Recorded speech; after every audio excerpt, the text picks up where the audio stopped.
do we want to throw a message out to the Tav? Yeah, I messaged a few of them. All right, folks, we are live again with another episode on Pangburn Live. Today we are talking about the assassination of Brian Thompson. So I'm sure a lot of you are familiar with what happened here, but I'm going to start off with some of the relevant details. But first, I'm going to give you guys a link to our Discord server. This is how you can join and get into the conversation here. Join the live discussion here. Boom. And I want to get your guys' opinions today on this assassination and what occurred, and whether you're worried about things like this, how you feel when things like this happen to high-profile people. Are you some of these people that think, oh, okay, one less rich guy in the world, or does your moral sense still apply equally to someone like this who has had this tragedy befall them? So Brian Thompson, the CEO of United Healthcare, was fatally shot on December 4th, 2024, in a targeted attack outside the New York Hilton Midtown Hotel in Manhattan. He was in the city for an annual investors meeting. The assailant, described as a white male wearing a light-colored hoodie, fled the scene on an electric bike and remains at large. By the way, I have the FBI image up in the stream here, just so you guys could take a look. If you know who this is, report his ass. The New York City Police Department, NYPD, and the Federal Bureau of Investigation are actively investigating the case. They have released surveillance images of the suspect and are offering a combined reward of up to $60,000 for information leading to his arrest. Evidence suggests the attack was premeditated. Shell casings found at the scene had the words delay, deny, and depose inscribed on them, possibly referencing criticisms of insurance related to his work prior to the incident. The investigation is ongoing, with authorities analyzing forensic evidence and following leads nationwide. They urge anyone with information to contact law enforcement. So a little bit on Brian Thompson, a little more in depth. So that was the event that occurred. So Brian Thompson was born in 1975. He was a distinguished leader in the health insurance industry, serving as the CEO of United Healthcare. They are the largest subsidiary of United Health Group. He assumed the CEO role in April 2021 and had over 2 decades of experience in the sector, particularly in developing healthcare programs for seniors and Medicaid beneficiaries. He graduated from the University of Iowa in 1997 with a bachelor's degree in business administration, majoring in accounting. Okay, that's more about his... under his leadership, United Healthcare's profits increased from $12 billion in 2021 to $16 billion in 2023. Thompson was instrumental in expanding United Healthcare's Medicare and Medicaid services, focusing on innovation and accessibility in health benefits for millions of members. He was known for driving technological innovation and expanding access to digital healthcare services, believing that technology was key to reducing costs and improving efficiency in healthcare delivery. Thompson was married to Paulette Thompson, and they had 2 sons. He was described as a devout husband and father, often sharing anecdotes about his family life, reflecting his grounded personality despite his high-ranking corporate role. So now we're going to get into how Brian Thompson was associated with several controversies during his tenure. Notably, he was under investigation by the U.S. Department of Justice, the DOJ, for insider trading. Reports indicate that Thompson and other senior executives sold approximately $1.2 million in company stock just before the DOJ's antitrust probe into United Healthcare became public, leading to allegations of profiting from non-public information.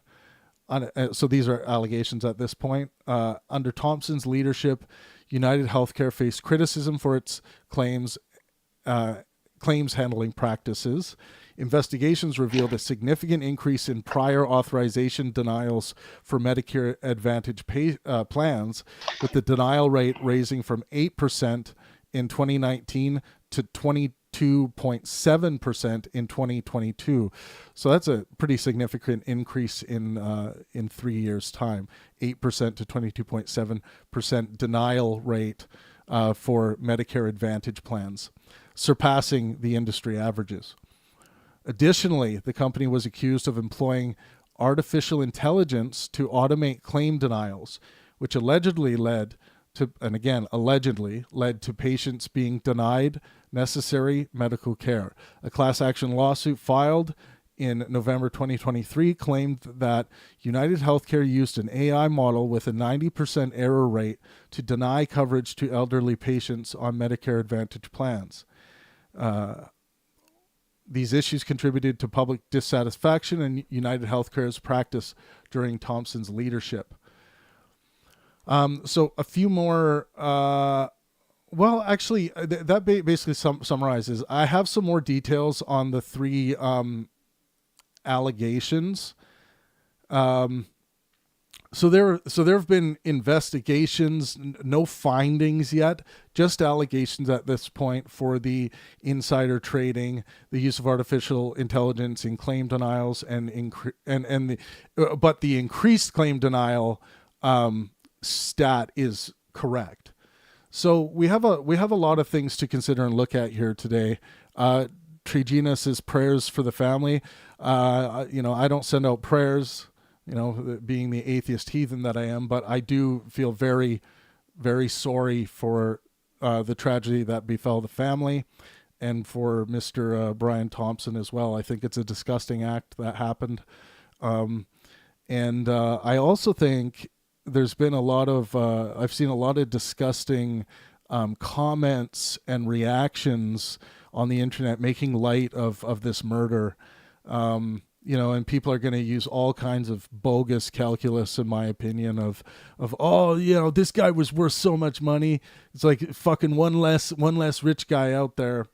And then, these other issues these alleged issues, within his business and the way he operated his business. So I've been let down by some people with how they've been talking about this, the like very insensitive language they use around this person's murder. I've been quite shocked, to say the least, with some of the reactions.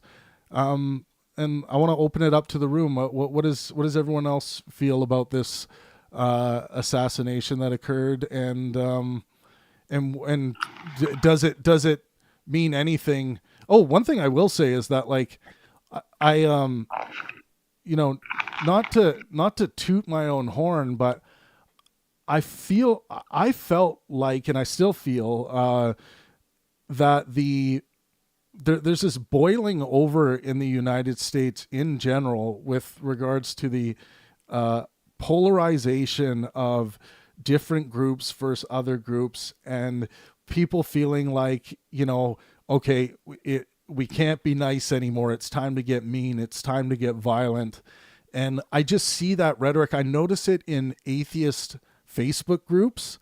I notice it in some other people that I follow on Twitter and stuff, in some of their rhetoric, where it's kind of like people seem to be giving up a bit on diplomacy. So we can tie that conversation into the assassination of Brian Thompson, but let's talk about the assassination first. I think CJ, you unmuted first. What do you think about this? Yeah, I agree. Like, don't go around harming people because of opinions and stuff. It's a horrible thing. Shouldn't have happened. But at the same time, if you are being injured by someone, or this person makes a habit of harming others in order to benefit themselves, and some third party comes in, does something that's wrong, but is pretty much a net good for everyone else around us, the thing we probably shouldn't do, go hunt this guy down and act like he's the worst person ever because he did a bad thing. I don't know. I feel sometimes bad people do bad things, and sometimes we got to go, I think we'll let this one slide. So when you say he has done bad things, what are you referring to? The increased claim denials? Yeah, I mean, he said it in his own statement, right? What he wants to do with his business isn't help more people. He wants to make it cheaper to cover the same amount of people so he can make more money and make it more efficient for him. He doesn't give a fuck about me. He doesn't give a fuck about anyone else he's covering. He just wants to make more money for himself and his shareholders. And because of that, that directly fucks over so many people. Can you provide a source with these quotes of him saying this? You're the one that provided it. I was just sorry, but you're the one that said it. You said that he was trying to do this in order to prove efficiency and he's trying to reduce costs of coverage. So there's the insider trading allegations, right, which are still being investigated. And I read the details there. There's the use of artificial intelligence to streamline the claim, the claim assessment, the claim assessments that went on. And so this was another thing that people were saying, the AI is turning people down, and that's what's caused this huge uptick from 8% in 2019 in the Advantage plan's denial rate to 22.7% in 2022. So that's still being investigated. So we don't know that was the reason for this uptick. And then the last part here would be the actual stat of the actual increased claim denials. So the thing we should all be able to know now, I think, with regards to any controversy surrounding Brian Thompson, is that in the time he's been in power, the CEO of United Healthcare, he's been able to bring the denial rate from 8% in 2019 to 22.7% in 2022. So, but you, CJ, just kind of, I think you might have put words in his mouth there. Like, has he actually said these things? Because I do want to get down to what he's actually said, if anything, about this. Well, you say he brought the denial rate from 8% to 22%, correct? Yes.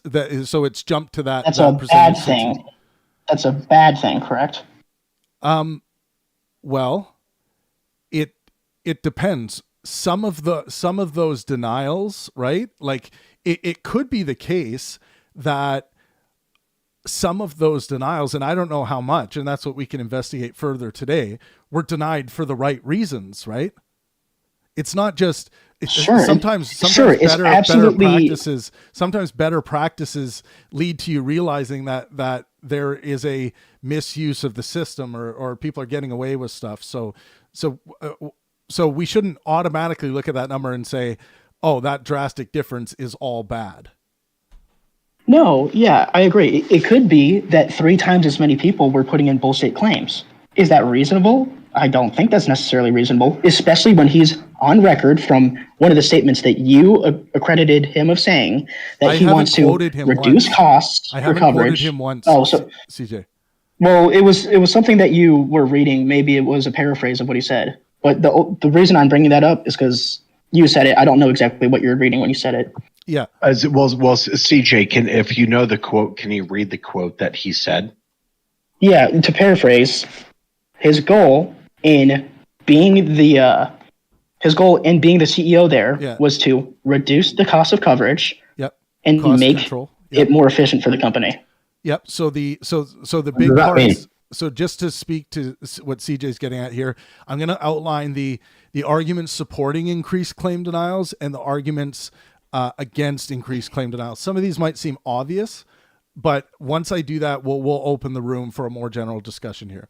So cost control being one of them, denying inappropriate or unnecessary claims can help reduce overall healthcare costs, potentially benefiting the broader system by keeping insurance premiums lower for all members. This is particularly significant in managing resources for government-backed programs like Medicare Advantage. Fraud prevention. Higher scrutiny of claims can help identify and prevent fraudulent claims, ensuring that funds are directed to legitimate medical needs. Number 3, encouraging evidence-based care.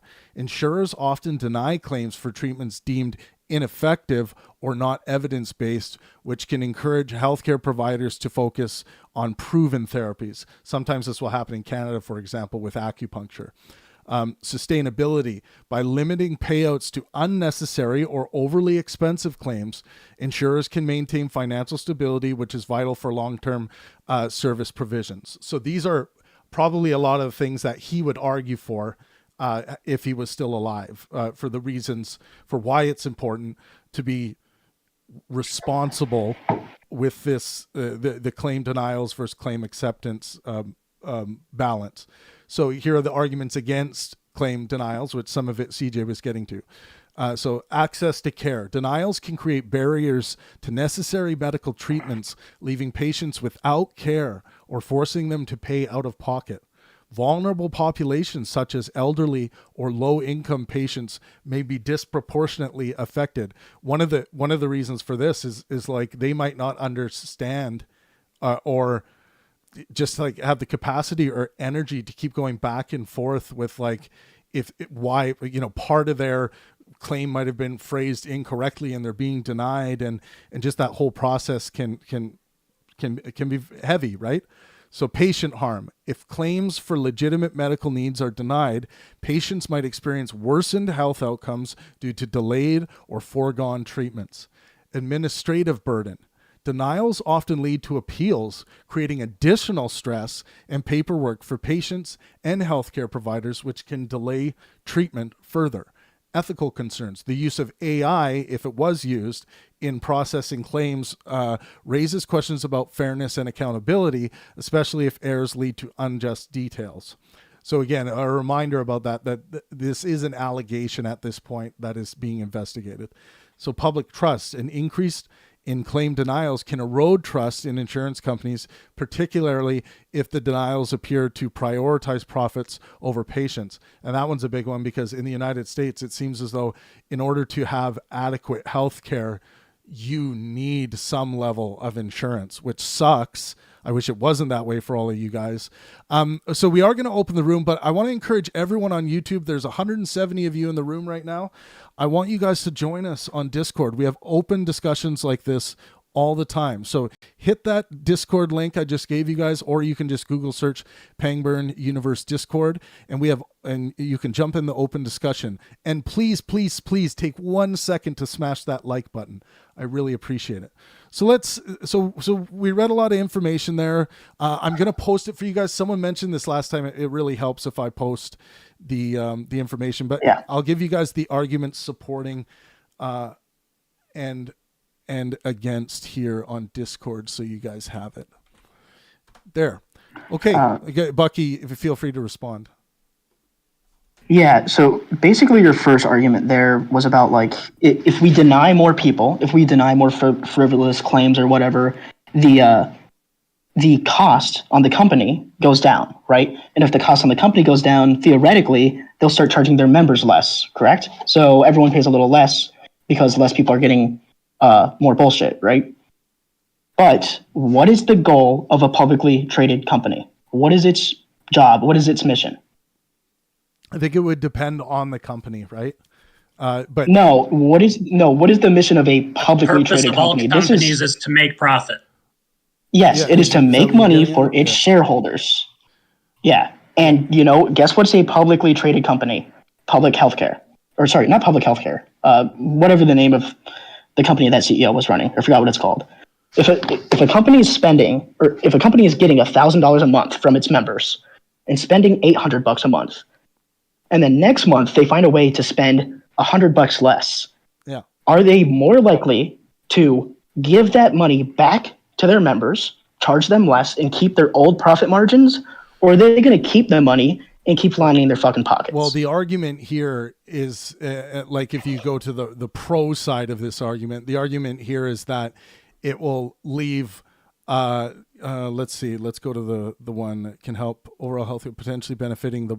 Yeah. So being strict on these claim denials, it can potentially benefit the broader system by keeping insurance premiums low for all members. That would be the counter argument to that. Travis, can I jump in But as it well? never will. Well, let's That's let just CJ not how it finish his works. point, It then we'll never go to will. Nate second.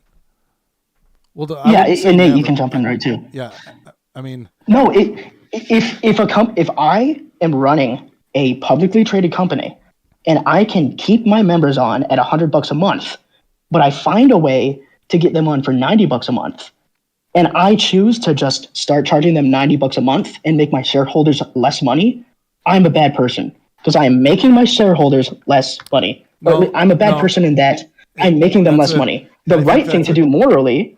No, I think that's a bad. The right thing to do morally is not do that.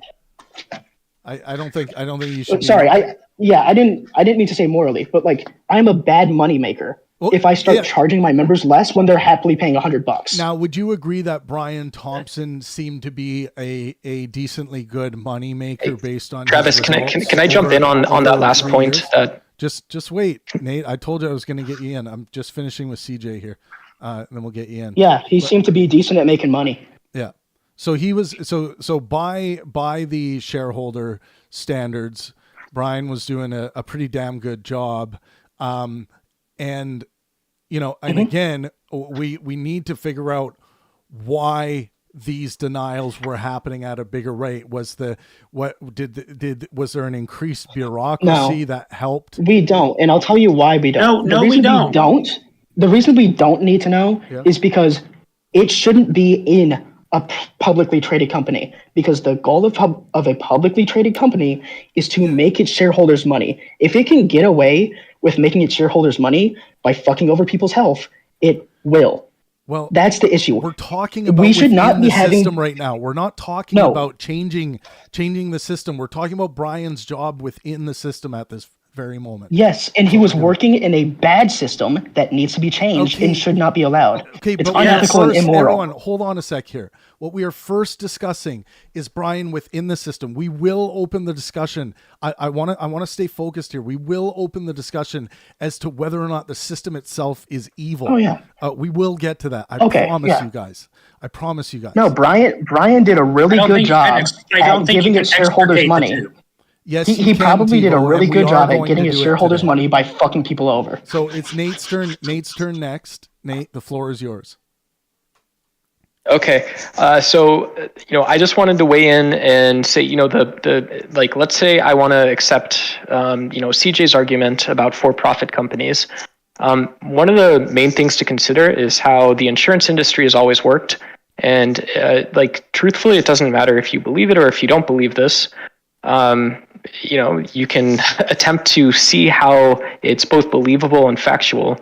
That a lot of the insurance companies' largest profit drivers are other for-profit businesses, and so this has gotten critiques from like social democrats and stuff in the U.S. They say, why can't we have systems more like we see whatever it is like the government health system in the UK or something. But like, United Healthcare, like the bottom line is they do business with Kaiser Permanente, and they don't just look at covering a patient, they're looking at specific treatments. They do things with Blue Cross Blue Shield or Banner or Walgreens and CVS or Kroger pharmacies. And so, I think you can say that, yes, these functions of the business environment could be broken at times. They can be corrupted. If you want to be moral about it, you can say, well, look, there's something that fell off and now patients are paying for it. But for the most part, there's, in my opinion, there is, zero evidence that, when we want to attack into insurance companies or we want to attack the healthcare system, that whatever we say goes into the healthcare system, or a specific individual, especially, or a specific company or a group within a business. I think it's always more complicated than that. I agree that this is a complicated matter. What is going on here? Oh, okay, there we go. Okay, who else wants to chime in? Brett, I believe Brett asked to come in next. Go ahead, Brett. Hey guys, can you hear me okay? Yep. Trav, I'm not saying I believe this, but I'm trying to think about this from a certain perspective. So back to a little bit of like morality and ethics. I wonder if part of what people are feeling about this is some kind of underlying frustration because, again, while I definitely agree with you on, murdering others is totally wrong and this is, an act of violence. Like the fact that this is getting so much attention and yet so many of those people dying because of the potential denials, or being denied coverage if that was, the case, like that doesn't get covered at all. What do you think about that? Am I overgeneralizing? These things aren't morally equivalent at all. This is a person who's working. This is a person who's working in a position, doing their duty by the law under their legal position. There was some investigations into some potential nefarious behavior, but we don't know the result of those investigations. But this is a classic, CEO finding ways to save money and make the bottom line look better at the end of the year, each year, and where can he save money? And what makes this seem more evil, even that doing this in the healthcare industry as a Canadian, I just see the greatest evil in this kind of calculus. But again, I'm gonna save that for the later discussion about why the system is just a piece of shit altogether. But we're talking about a guy doing his job well. Now, a lot of people might not like the reality of what that means in this situation. Doing his job well, law-abiding or whatever. Oh, so it's because it's legal, it's justified. TiVo, don't interrupt. We'll get to you. I promise. So he steps out, and then some psychopath shoots him in the back like a coward multiple times, and murders this father of two. That's the reality here. And there is no what about the people who were affected by him just doing his legal duty by the standards of his job? He's just doing his job the best that he can in this situation, right? It's not like he has targeted individuals and victimized them. It's just not a morally equivalent situation, in my opinion. Travis, I hate to break it to you, but some people, despite not breaking the law, do deserve to be punished. What should they be shot for it? I don't know. I can't speak for every single person. Punished by whose standard? Punished by the standard of society, right? Or by whoever wants to do it. That already exists. So you agree that people who just want to enforce their own law on others can just go out there and do that if they feel strongly enough about it? Obviously, these things are all relative, them being about morality. But if rape was legal and someone raped my daughter and the government wasn't going to do anything, hold up, if rape was legal and someone raped my daughter and the government didn't want to do anything about it because it was technically legal, you know what I wouldn't fucking do? I wouldn't just sit there and go, well, he didn't do anything illegal, so I guess I can't do anything. Yeah, it has nothing to do with this topic. Nothing. No, it has nothing to do. It has nothing to do with it. Your example has nothing to do with this topic. Someone fucking people over for money has nothing to do with someone bringing back a little bit of frontier justice for it. Nothing to do with it. Well, again, I asked you to bring forward what you're talking about. You're talking about the denial rate being increased by this individual over 3 years from 8% to 22%. Travis, but you agree with me because you said it earlier. You agree with me that these people are fucking people over for money in the medical system. No. So if you want sources, I can go home, get sources, and come back. Yeah, just because there is an unethical practice going on, something that you find unethical, you understand that many people out there do not find this unethical, right? And many people don't find fucking kids unethical. And are you willing to go to war with them over this? Yeah. Well, then in I certain say cases, yes. you are tuned way too high for war, sir. That's what I would say. I'm not saying that we should start a war on CEOs. That's not what I'm saying. But if I lived in a country where it was morally normalized to harm people for your own sake, yeah, I might do something about it. Yeah. Okay. Next opinion. Who's up next? I'm done, Brett, by the way. Brett, do you I'll keep have a listening, response? Yeah.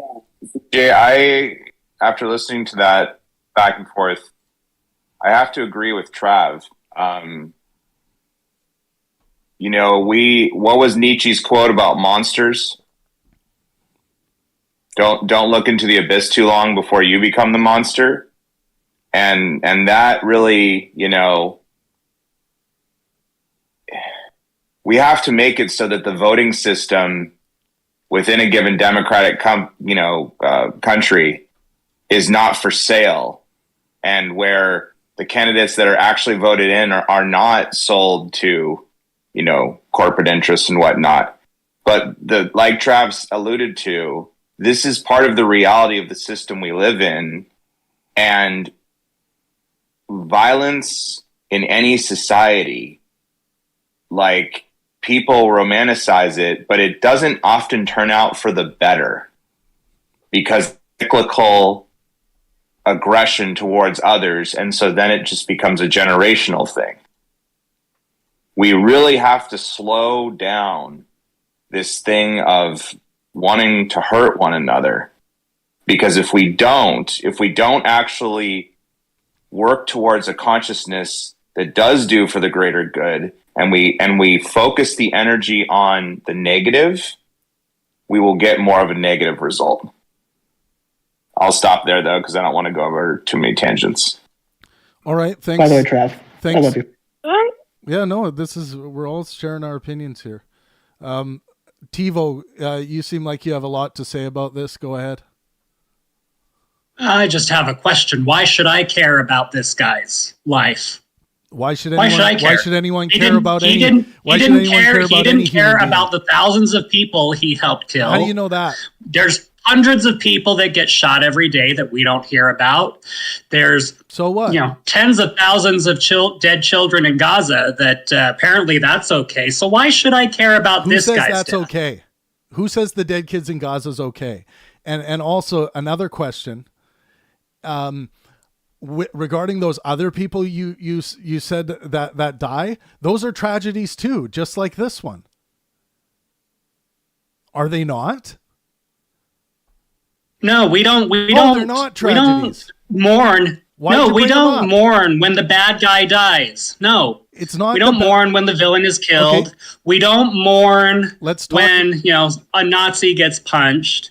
Why should we care? He didn't care. Let's talk about if Brian was a bad guy or not. What is your evidence that he was a bad guy? We went through the three often cited controversies. We went through the fact that he was a CEO of a health insurance company. That's it. Oh, Case so closed. he's a CEO of a health insurance company, so he deserves to be assassinated. Yes. TiVo, everybody. TiVo in the house. He doesn't deserve our pity. He doesn't deserve to be assassinated, but he doesn't deserve our pity.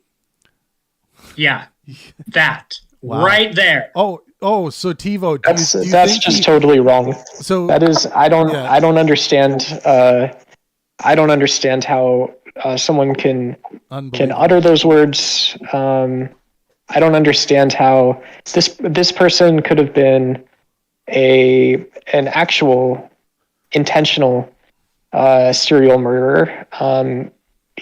We could have all the information possible in the universe on United Healthcare. And there's, I'll just share this personal anecdote since we're sharing that moment. And I would invite other people who both respect life as well as respect what violence is actually about to not spend a single brain cell celebrating this man's death. Yeah, I think it's just... it actually shows me one's moral bankruptcy when someone dies in this fashion, when they are and look, I it's hard for me to blame Americans. The Americans who I find doing this are people who are part of a state that kills people because they've done wrong. The existence of the death penalty. It doesn't surprise me that kind of relationship with people who they think are doing wrong or they think are doing bad somehow deserve death or badness to fall upon them. Like I can only preach my moral sense so much, but yeah, go ahead. What if it's not deserved? But like, I mean, I'm not going to lie. I find a bit of humility in Darwin Awards, right? And like, to me, this can sort of be chalked up to a Darwin Award, right? In what like, way? In what way?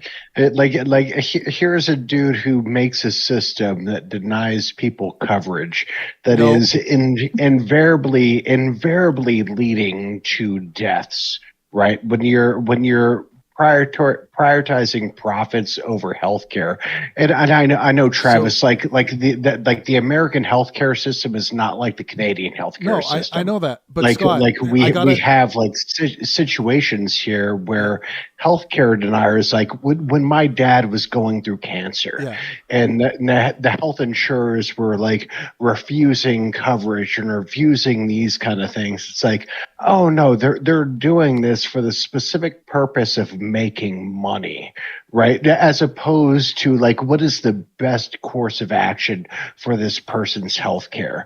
And in that sense, somebody like this, like I see it's like a Darwin Award, right?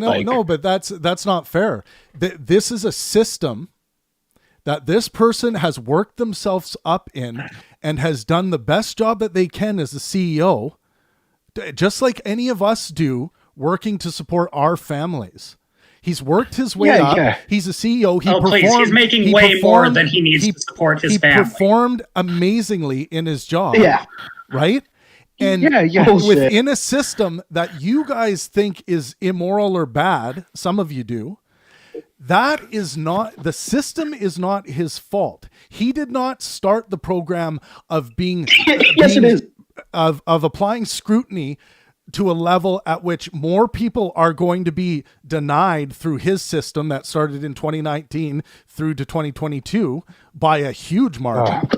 It sounds like as the CEO of the largest healthcare insurance company, you know what? Fuck that guy.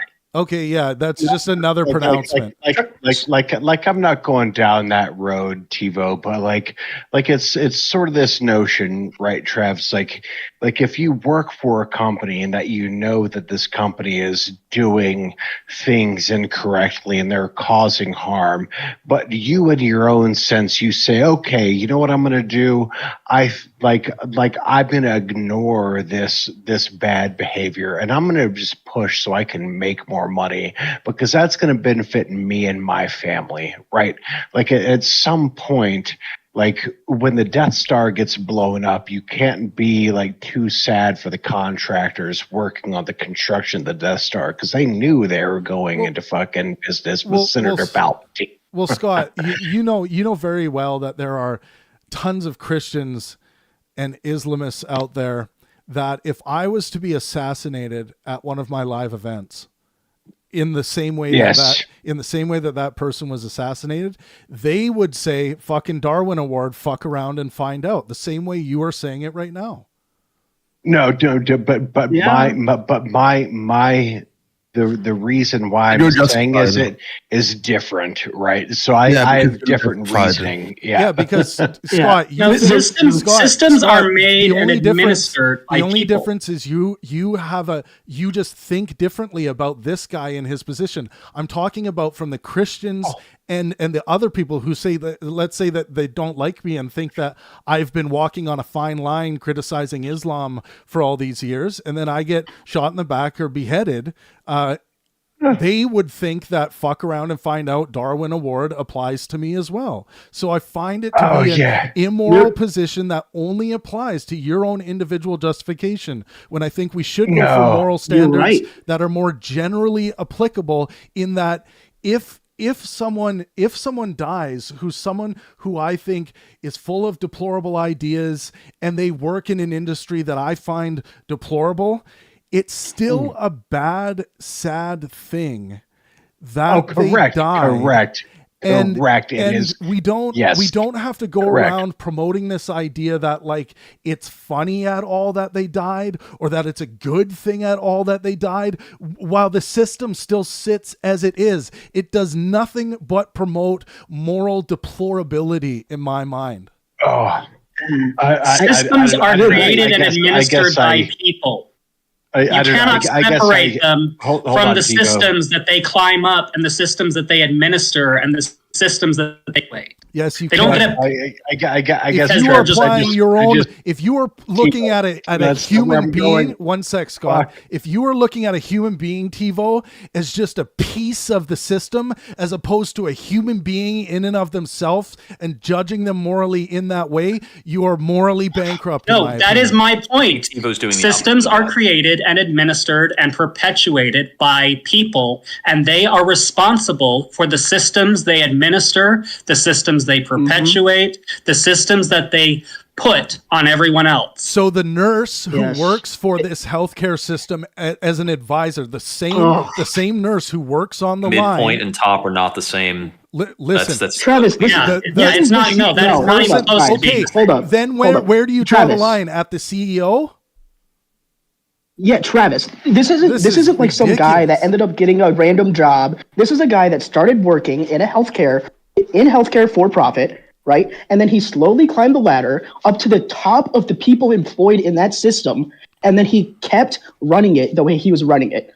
The issue, yes, it's not his fault that there is a for-profit healthcare system, but if I am running a murder business, I'm not saying he's a murderer, by the way, but if I'm running a murder business that isn't the business of murdering people, and then someone shoots me and someone goes, well, look, guys, we can't criticize this guy because he didn't start the murder business. He just ended up being employed in it. No, I'm the head murder business E. Okay. I am very criticizable. Yeah, I mean, I don't understand how your example is analogous here, but TiVo just called him a murderer. TiVo, tell me who he murdered. Give me anyone name. Who died under his tenure as CEO. Give me one name. You called him a murderer. Give me one name. I don't need to have a specific name. We have you can just the call stats. people murderers. Man, that's so simple-minded. It's unbelievable. Well, Hitler didn't kill a single Jew, so... Yes, but he was responsible for deploying people to commit murder. Yeah, they're responsible. No, they're not the same thing. TiVo, I have a question. Sorry, guys. Can I ask TiVo? It's Don Stern. Can I ask TiVo a question? It's Don Stern, then we'll go to Nate. This is absolutely insane to me. This is like looking at a video of someone who sells drugs, like someone who's the leader of a certain drug gang, and people show up and from the neighborhood kill him, and you go, wow, I don't like that guy. He's a bad guy. Well, you know, when I look at that, what I see, I don't see congratulations. What I see, I don't see a yay, we did it. What I see is fuck. People in our country are shooting people on the streets, taking justice in their own hands. Now, let's take it away from the extremes, because healthcare systems aren't murder machines. Healthcare systems have tons of issue. There's tons of push between private sector and public sector interests in the healthcare system. So to equate that to a murder machine is just absurd. It's as ridiculous as like when the Catholic Church says that, I don't know, 2-week-old, whatever it is a fucking full-fledged human being. Yes. These are not the same fucking things. These are absolutely not the same fucking things. And to sit here on this stuff of like, it's no, what the fuck? You just, yay, we should kill him because a member of the CEO of a company. Let's change the rules. Let's change the laws. This is such like LARPing behaviors. Such I do want to hold on. Society to the point where we're clapping on and cheering when we are having people murder each other in the streets because of what they perceive as systemic wrongs. Let's do more of that. Hold on, just real quick. I do want to I want to make like a line in the sand right here, right? There's a difference between somebody cheering it on and saying, yes, we need to be killing CEOs, with somebody just being like, oh yeah, I don't give a shit about that because fucking this, that, and the other, right? No. Like, because there could be Palestinians that are dying right now. There are Jewish people. There are people dying all over the fucking world right now that you don't fucking care for whatever fucking reason. But Scott, right? My point is, what would you feel about me if I said, a Palestinian child dying, like one child dying? I don't give a shit about that. Yeah. What would you think about me if I said that? What would you think if I said? What if you would? Like, what if I would? I give a shit about every Palestinian child dying. We should give a shit about all human beings if they die. But this one has come to our attention. Anytime somebody utters Israel has a right to defend itself, they're basically doing just that. Now you're just Here is a morbid fucking fact about reality, though.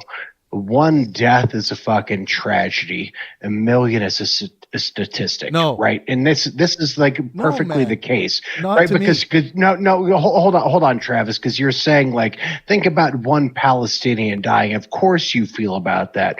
Dude, the amount of Palestinian children that have died in the last fucking 6 months alone is fucking absurd, dude. That phrase is about how the general public takes it. Yeah, we don't like an individual person isn't affected by that phrase. No. What I'm pointing at is like the way the human brain can even understand this, right? So we can understand like one person dying, and we can see that, and we can relate to it. Like, yes, this is a tragedy. When we see 1 million people die, we think about it as a bigger thing. It's like it's something that's separated. Yeah, but we see it as an idea, not as an emotion. That's the point that I'm trying to get to. Yeah, but I don't see how that applies to what we're talking about today. We're talking about to an individual. We're talking about to an individual who was assassinated and killed. Now, and the reason why I brought up the child in the Palestinian child is because, I would also find it. This is a child who was killed as well.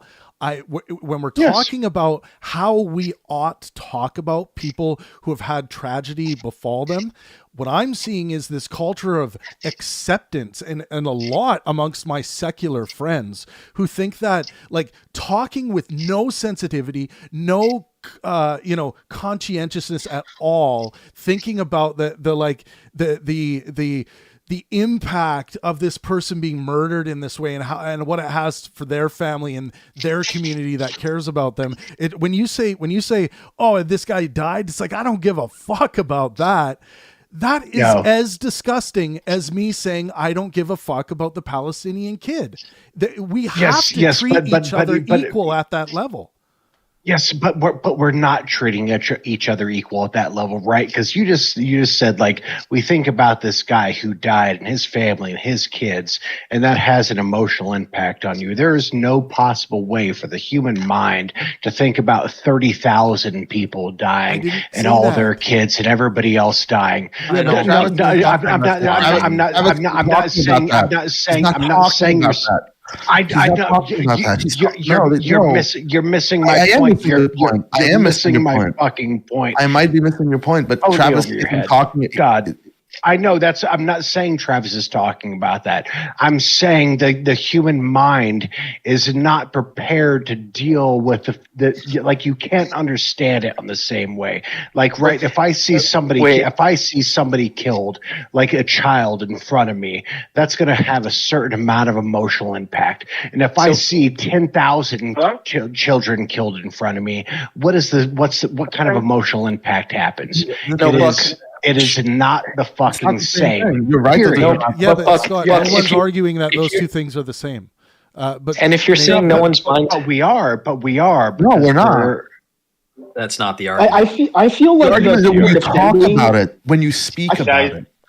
I feel like the people When defending we speak about it, whether or not we have the same feeling towards it, because the truth of the matter is, if someone in my family dies, I will care about it a lot more than if someone across the world dies. Yeah. Exactly. Exactly. Just to jump into, I think saying that, if our minds aren't ready to think about it or talk about it, like the worst decision, maybe, and I think the way the kids are talking these days is we'd say, dude, the worst decision you can make is saying something like, like Thompson deserved to get shot or something, right? Because there are people whose minds can talk about people dying in the medical system in the U.S. There are people who can talk about, how healthy the medical system is going to be in 5 or 10 years. There are people who can talk about, are we having those conversations the right way? And there's people who can internalize buck the smaller mechanisms and stuff, and be really mindful and cautious and, almost virtuous, I would say, to not be like too postmodern, not to be too nihilist, but to really not have some liberalness about not running away from what we are doing in that conversation. At the end of the day, healthcare is about saving people's lives and making them healthier. Correct. So if we can't talk about health and we can't put up, 3 or 4 pikes in front of us, then and sort of keep out people that aren't prepared for that conversation, why do we have to do that in the first place? Why can't we just not say things like a human being deserved to die? And why can't we still have our fun toys and stuff and be in the right room that we're meant to be? Why did he deserve to? Why would someone be? Oh my God, we're not saying. I'm so tired. We're not saying that. Hold on. I at no point said anybody deserved to die. Period. Yeah, I never said that. You didn't. And I even said it is a tragedy that this guy was shot down. Right. Other people. I'm just trying to point out the bigger picture here of the reason why there might be a large majority of people in the United States that just don't really give a shit about this guy getting fucking shot to death. Yeah. Well, they right? should. It's so annoying because. It's so annoying, but because the issue is, and I have to say this because it seems like, especially Don and Travis here, that the narrative is being shifted. Oh, these people are so happy that someone got killed. They want people to be killed, or at least people in these particular positions. There's a person in the room who believes this. We're talking to the person in the room. He specifically stated. You're talking about TiVo? TiVo said that he was a murderer that got He said the opposite. He agreed with me. No, he agreed with me. TiVo agreed with me when I said, no, we are not. TiVo, oh my God. TiVo he agreed said with, it was a murder. Yeah, that he was a murderer. Yeah, he was. Who did he kill? A murder is an unjustified killing. Oh, okay. That's not. Sorry, that's not what I'm talking about, Travis. I'm saying that you guys are saying that we're celebrating them killing Brian. That we're celebrating the murderer. CJ, we're not. CJ, not you. Stop trying Nobody to pack is. yourself in with TiVo. TiVo was celebrating. He didn't say that. No, Travis. I never once said I was celebrating. Yes. You didn't use the word celebration, but you were saying that he deserved to be killed, right? And that it's a good thing. I think there's a certain level of karmic justice in it. Oh, okay. Do you think he deserved to be killed? This is all live, so we can just go back and look at it. Go back on the I don't appreciate the massive gaslighting. But what I really want to say, because I'll touch on it when I talk. Okay. And whenever. Let Don go, and then we'll get. Go ahead. Because Whip is. Let Whip go. Let Whip go. Whip hasn't spoken yet. I need 2 minutes. I want to say 2 different things. So, firstly, I think that TiVo is he's really chomping at the bit for it. Maybe he's not dancing in the streets, but it's a line of rhetoric that if you go down with horse blinders on, it's really bad. It doesn't fit in the unilateral moral scheme. You shouldn't do it. I have those sentiments too of well, you know what? If they killed Hitler, there's a spectrum on this. There are times in history when violent revolution was necessary for change. Did it have to go down as violently as it did? Maybe not. But that's what happens. There's a utilitarian aspect to it in some select cases, but that can't be the first place you go to, because first, getting into my second point, we have a system that we should be able to use as a tool to change this. No, we don't. The political system isn't trusted by Americans because they're propagandized to. If they understood, if they could trust their government as a tool that could be manipulated by them, they could use it properly, and we could vote this shit out of our system. That is the basis you should go on by. Well, obviously, I agree. It doesn't work currently, but you can't just default to thinking that people should be killed. Like I said, I have the sentiments too, but you have the I didn't say he should be around killed. them. I never said that either. You guys don't you put my words in my mouth. I didn't say he should be killed. I'm saying I don't care that he was. I most people in the country don't care that he was. But if you went a deserve little to be bit killed, beyond that. but if you say that you deserve to be killed, killing that's him is even going to change anything, because if you another say- guy's going to take his place. You can kill guy after guy after guy in this oligarchy, and it'll just keep being replaced. People will just be more scared. All right, maybe it'll enact some amount of change here that's measurable, but like system where thanks, Whip. I want to go to I want to let Don get in, and then we'll go to Bo. It looks like Bo has something to say. Then Scott. Well, I think Whip hinted at something specific. When we say people deserve to die, it's because they need to die for a specific reason. Whether someone is attacking you, you're gonna save your life. This is why when we talk about those Darwin Awards, where people go up into shops with guns pointed at people, that's a very different thing. It's like, oh, that person literally, it's like they were trying to kill someone, or that's where we have like the sense of real justice. But this is what hate looks like. This is what, like, when I hear crazy religious Zionists in my family say, oh, that big business owner in Gaza, he was working with Hamas, he fucking deserved to die. Yeah, you just can't go that hard line. Yeah. So, like, when you think of why someone... Oh, I'm sorry. We're supposed to love these guys? Who said No, we're not supposed to shoot them in the back. Come on. We're not supposed to shoot them in the back. It's a spectrum. We're not supposed to shoot them in the back. My God. Yeah, only in the front, right? Unbelievable, you guys. I'm joking, by the way. That's not. I mean, I'd be okay with the front too.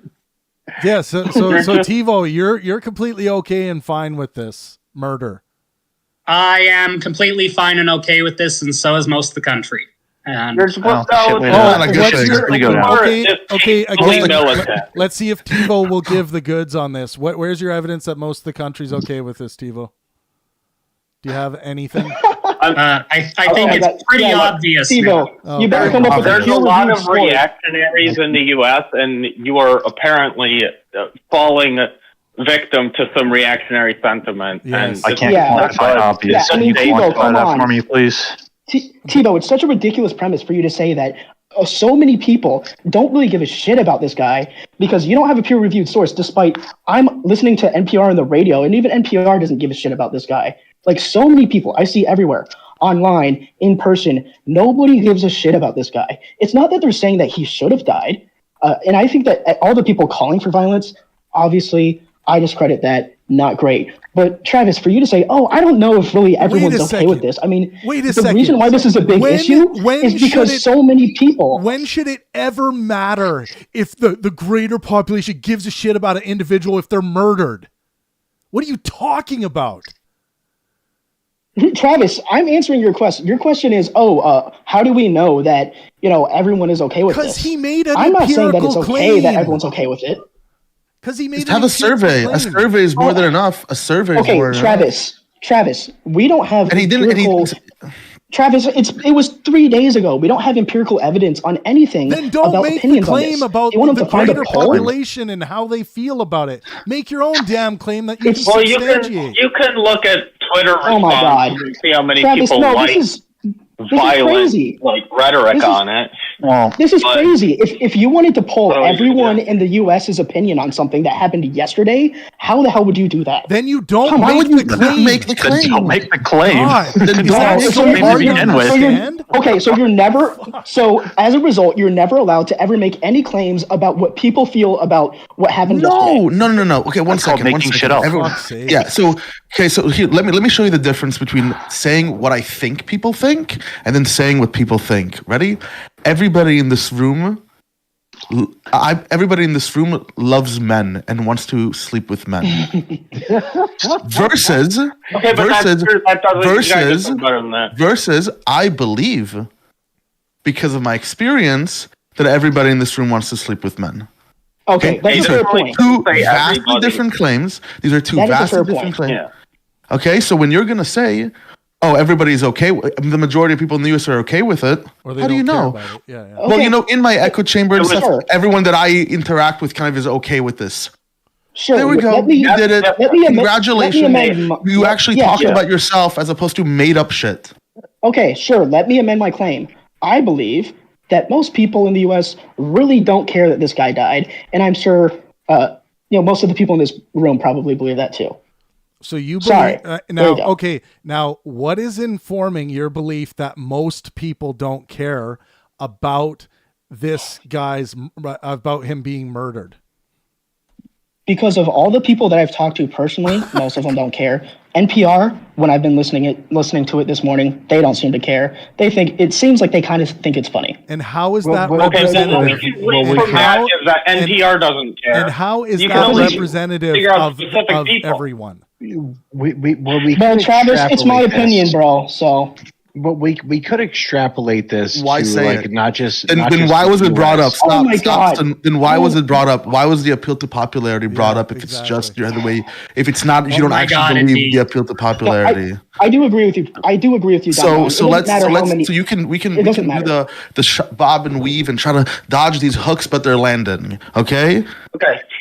Yeah, the best argument. The best argument isn't that most people think he's a bad person. It's that he just was a bad person because he was engaged in the healthcare system for profit, expressly for profit. So that's why he's a bad person. So you think it may... Okay, now, is it just the CEO? How many levels below the CEO are you willing to go down?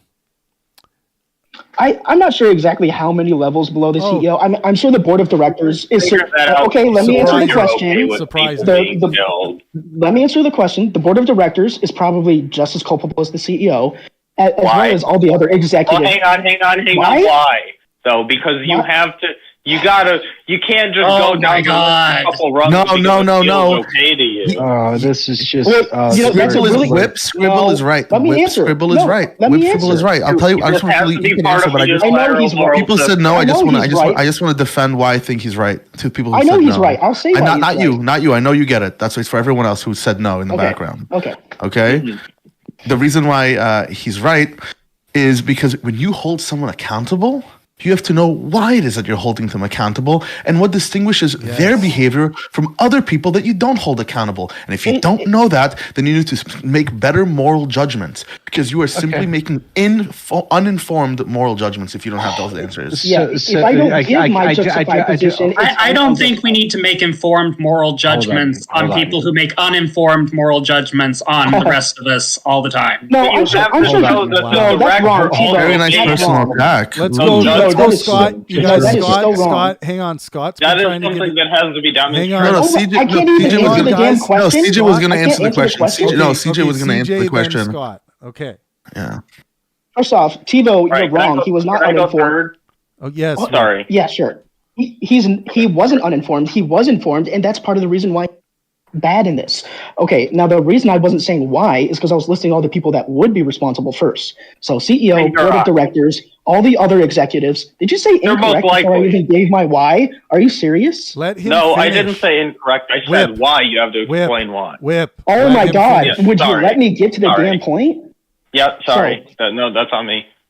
So the board of executives, all the other executive officers, all these people, they are the ones. Now, there might be people under them that are also culpable, but I don't know. We'd have to go look at every single person's job. But I know the board of directors and the CEOs are an issue because their jobs are to return a profit for their shareholders expressly. That is their job. Their job is to manage other people that are doing smaller jobs to make profit for their shareholders. And that's not expressly a bad thing that they're making profit, but they're doing that in a healthcare business. They're in a healthcare business expressly for profit, so they are putting money over lives and health. That is the bad thing. That's why they're bad people. Should they be killed over this? No. But if someone kills someone that let someone else die for a few $100 for their shareholders, excuse me if I don't cry them a river. No one asked you to cry them a river. No one. Well, excuse me for not giving a shit at all. No one's mad at you. You don't care about it. Well, no one said that. See what I. Oh, yes, you are. Well, what I say. No, I can't believe people say they don't care. I'm not talking to you. Yeah. We're consistently telling you we're not talking to you when we're getting animated. We're not attacking you. We're attacking people who are like, this is good. By the way, I'm not angry. I'm just I like talking. Chucky's saying he doesn't care, and he's claiming everybody else doesn't care.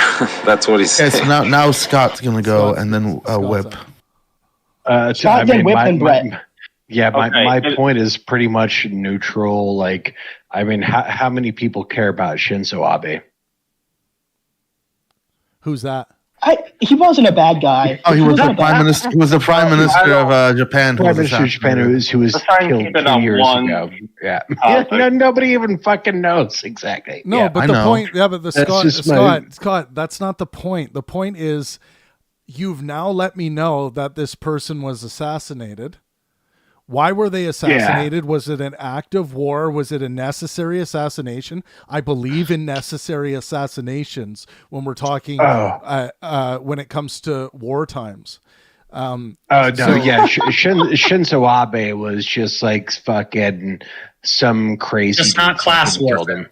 Yeah, it was a personal vendetta related to some cult stuff. Yeah. It was a lot of weird stuff. Yeah. And why? Why you don't think this was a tragedy? I just don't think it affects me personally, right? So, like, yes, for like I recognize for him and his family, that's a fucking tragedy. It also matters for people in Japan. Like when my dad died, that was a fucking huge tragedy for me. How many of you guys fucking cared when my dad died? Fucking not a goddamn one. What? Right? I would have. But that's the thing. That's the thing. I cared. No, you don't, Don. No, you didn't even know he died. Hold on. What the fuck? We did. What the fuck are you talking about, shut the fuck up for a second. Hold on. Scott, Hold on. Of course many of us cared. Hold on. I know you cared when I told it to you, like, because I was like, you cared about my experience going through my dad's death. No, I cared about your dad too. Oh, man, because I mean, I didn't even say anything for like fucking 2 weeks after the fact because I couldn't. Yeah, we didn't know. But the second we knew, myself fucking bad. Like, yeah, but then when things change, I care. Of course, I've cared. I cared a lot more than I give a shit about the CEO. 10 trillion times more. But what would you say that nobody here gave a fuck? Yes.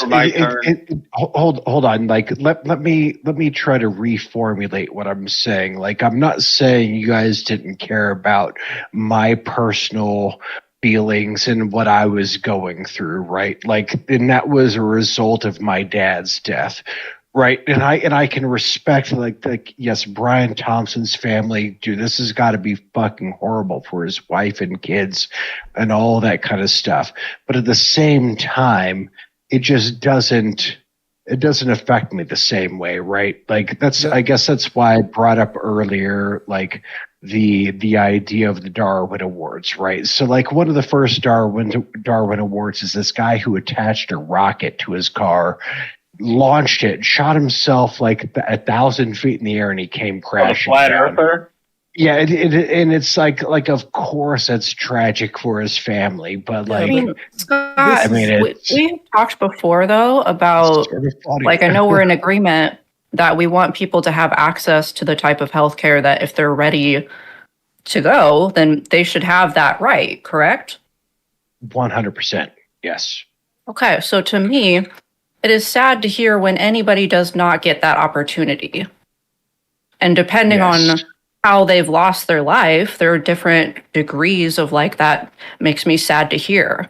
You know, it makes me sad to hear anybody's passed. But yeah, it would be sad even if I know. Before we go on, I know Whip has patiently been waiting their turn. I don't want their point to go into the ether. Yes. So I want to go slightly back to morals. I want to change the frame of things slightly differently. Let's not talk about now the murder of this one guy. I have heard from a lot of reactionary people this sentiment of, we have our Second Amendment, so the government operates in terror so that they're sort of incentivized to do what's best for us. What does TiVo think about, I'm sure I know what TiVo thinks, but what do you guys think about the implications of now people might be more incentivized from this one guy dying to not like Anthem pulling back on the anesthesia coverage thing? I didn't care about one. I don't care about now. There might be some amount of lives that are saved as a result of people being afraid now. Yeah, I mean, what do you guys think about that? I don't know how on topic this is. Like I'm not really interested in changing the topic from where we are right now because we have a lot of people who want to talk here. But I just want to say before we get back into this, and we'll go to Brett next.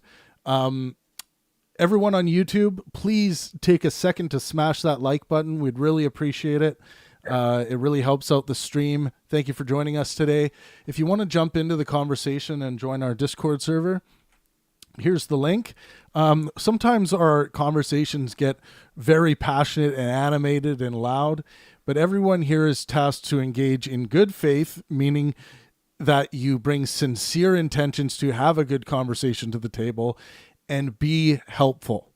Helpfulness, meaning you're not attacking the person, you're focusing on attacking the arguments that you disagree with, and some different kinds of rules to help guide you with that we have in our server rules section on Discord. So please do consider joining us on Discord.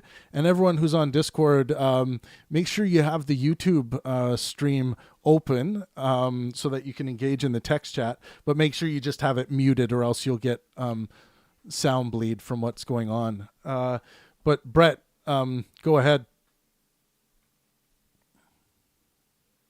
So I was thinking about an idea, and Trav, Don, if I sound too much like Deepak, just let me know, okay? Uh-oh. Hey, just hold on, we'll be all right. It's this idea that human consciousness is still going back to these primal states. And the problem with that overall, with embracing, the potential tendency to lean towards the animalistic side, I think we should be cautious of that because something within me that I can't really describe to you in, tangible ideas, but I wonder if we're almost on the cusp there of this thing emerging where we understand that the basics people need are, shelter, food, and, so many things, wonderful things to engage with. But we have to do it in a peaceful way so that everyone feels like they have an engaging, part of this life.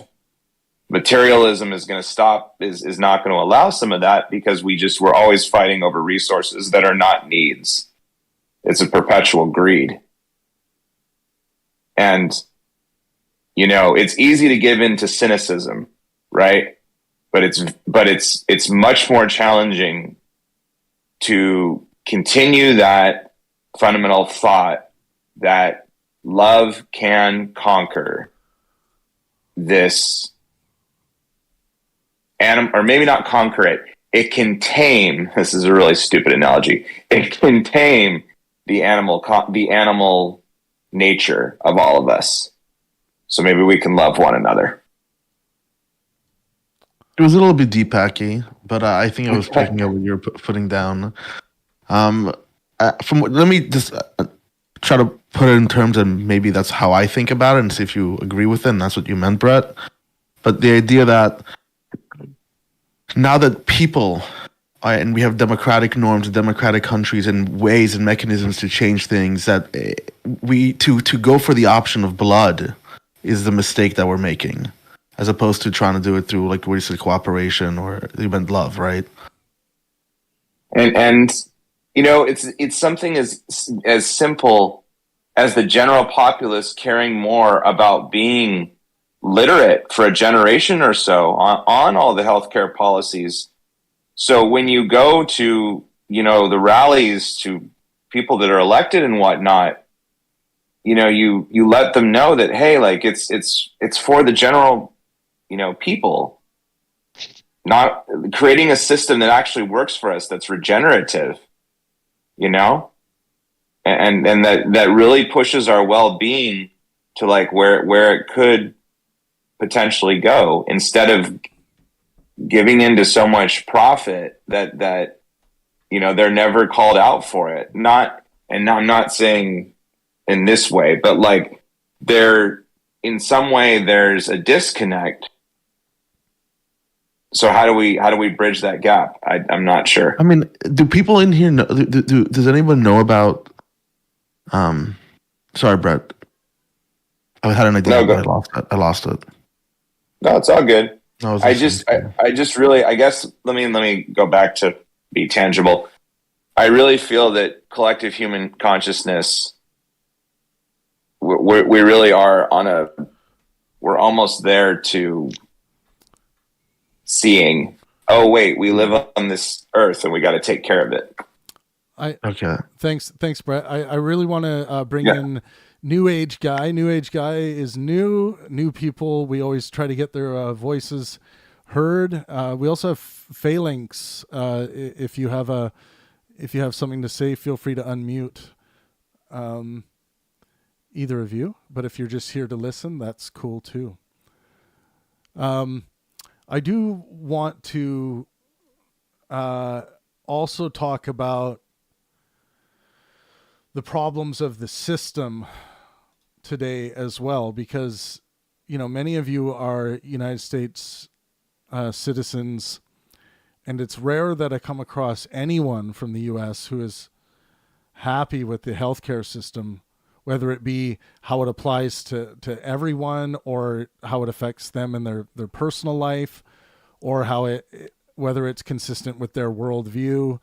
So is this mostly, Travis, sorry not to interrupt, is this mostly the political idea, like just our personal opinions of healthcare in the US? Because I'm in Arizona, bro. Yeah. I don't know enough about like each individual state and their differences, but we do have an ability to pull this stuff up. But I guess I want to get, if there's anyone else that has any more thoughts on the assassination, please speak up. But if not, we can also talk about like how the system, the parts of the system that relate to Brian's assassination, and how those kinds of things like denial of care or delayed care can lead to so much frustration and anger in people, and sometimes cause further damage to individuals' health. So death on a lot of times, right? Yeah, I mean, specifically relating delay of cancer treatment is going to lead to an earlier death 100% of the time. Can I throw in a thought? Yeah, go ahead. Like, what's the purpose of healthcare, right? Isn't it to like address our health? And I know that this might be like send like some chills down people's spines, but like it would be good to have preventative ailments, right? So like, I don't know how we would feel excluded, but if we started genetically engineering people, right, to be healthy off the bat, like we do this with our crops, right? We do this with really anything we care about. Not saying that there isn't importance in like weird little weeds and stuff, right? Like there's an appreciation we can take for all life, But I think we're all approaching this life broken, wanting to be whole. Well, Yeah. And there's the Yeah. idea of like a penny of prevention is worth a pound of repair, right? Yes. So if you take like a little bit of effort to like prevent diseases, like that, you're going to save so much money in the long run because you're not dealing with the life-ending like stage 4 levels of these diseases, right? Yes. And I think the big thing there, Wise, is like there's going to be some resistance, but once the technology gets to a place where we can do genetic modifications in a safe way, where it's just like heavily tested and people feel comfortable about the safety, I can see a lot of people getting on board with this. It always comes down to the thing is like, okay, can we demonstrate that this is safe and that it's not going to fuck up my my future children. New Age guy just unmuted. New Age, go ahead. I do want to say before New Age, Exile's been trying to get in. Exile? No, New Age has his coin on the arcade machine. I'll cut in after him. Cool. New Age. I just had a question. Can you guys hear me? Yep. All right. Was the last person talking about genetically modifying humans? Yes. Really? Yeah. It would be so much simpler to just regulate how our food is produced. Like, you want to genetically alter humans at what, the DNA level? Wouldn't it be simpler just to produce healthier food that doesn't kill us? Well, maybe. I mean, I get there's a for-profit margin in America, a for-profit motive in America for everything. And I've lived in Germany, so yes, I've seen the other side. Our healthcare system is atrocious. It's not bad. It's offensive. Are you talking people, German? Allow this to happen to us. New Age, are you talking in Germany or are you saying in the U.S.? The U.S. Oh, I'm a U.S. citizen. Okay, I live in Texas. I'm a veteran. I've lived in Germany, though. And I've experienced their healthcare firsthand. Our Congress people are lying to us. Their healthcare system is amazing. Yeah. And on the global so is their stage, public I just want to transportation, say, but that's another story. I just want to say, and to what New Age is saying here, Germany is rated 8th globally for top healthcare systems. Canada, number 4, baby. I just need to say that for my fellow Canadians out there. What is U.S. rated? Oh my God! Are they even on this USA is always number 1. USA was like 35 or something. No. It's really bad. No, guys, they showed a symbol for infinity, and then it was beyond infinity bad. Because, like the other day I tried to get an appointment, and they're like, okay, well, we only do 9 to 4. I'm like, well, I'm a teacher. That's when I'm at school. They're like, okay, take the day off of work to come in. Yeah. And so like, can we please get a Saturday shift, please? That's why we have telehealth now. You got it, Travis. You got the ranking. 38th. Give it to us.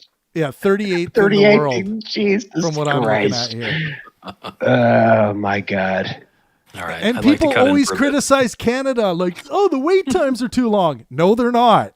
Whoever's telling you that's an entirely manufactured complaint. It's people inventing the stuff to make America. Try getting into a doctor in the United States. The wait time is forever. Yeah, exactly. Did you guys know that is true? We can book you in August. Yeah.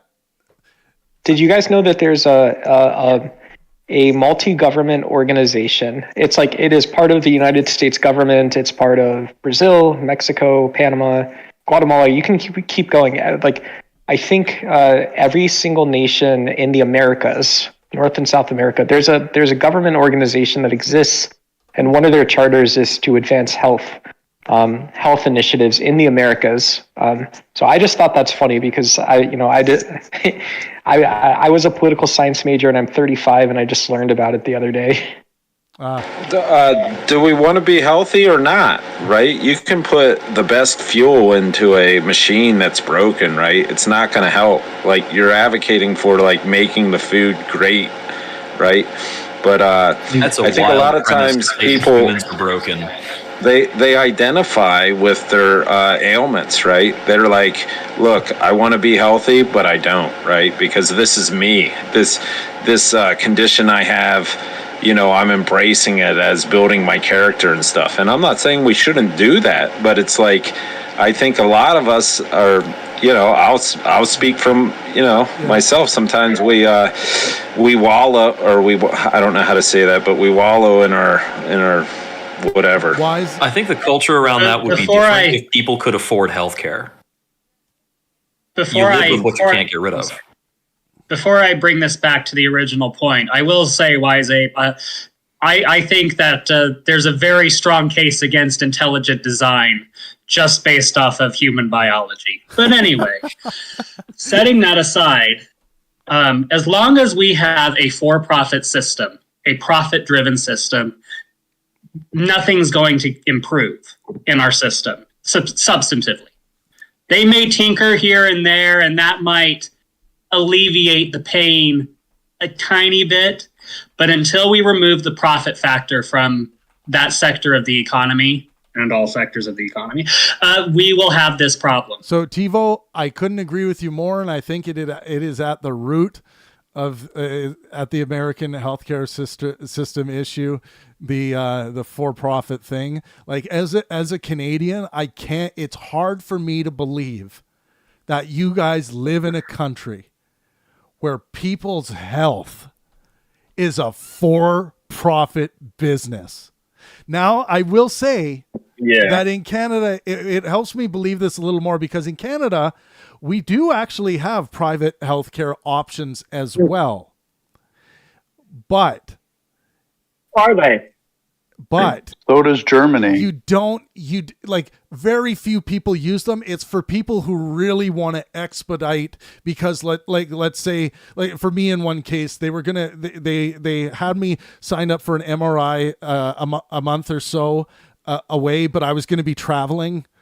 So I went and paid, I think it was $800 to get an MRI that day. In Canada. So there is enough business for those to be viable business models, even within the public healthcare system. But I can't believe that the supposed land of the free, home of the brave, the greatest country in the world can't even give fucking healthcare to its people. As a moral well-beingist, I find it disgusting. Well, I think you're missing something, Travis. I think it's the point that we are a country that's like freedom and liberty, that we're doing this, that we don't have this base system. It's that like, oh, if you want it, go get it. Otherwise, you don't need it. However, I do kind of agree that it's better to have an actual system, a base system that's really good at helping 80 to 90% of ailments and stopping them. Because otherwise, if private healthcare is doing 80 to 90%, then 80 to 90% of our stuff is going to be shit, and the other 20% is going to be expensive shit. If 80% of it is just healthcare first, and then money later, and the other 20% is going to be, expedite healthcare, get an MRI slightly faster for 10 times the price. But it's not that private money shouldn't be in healthcare, it's that private money shouldn't run healthcare, because now money is a priority, not health. All right.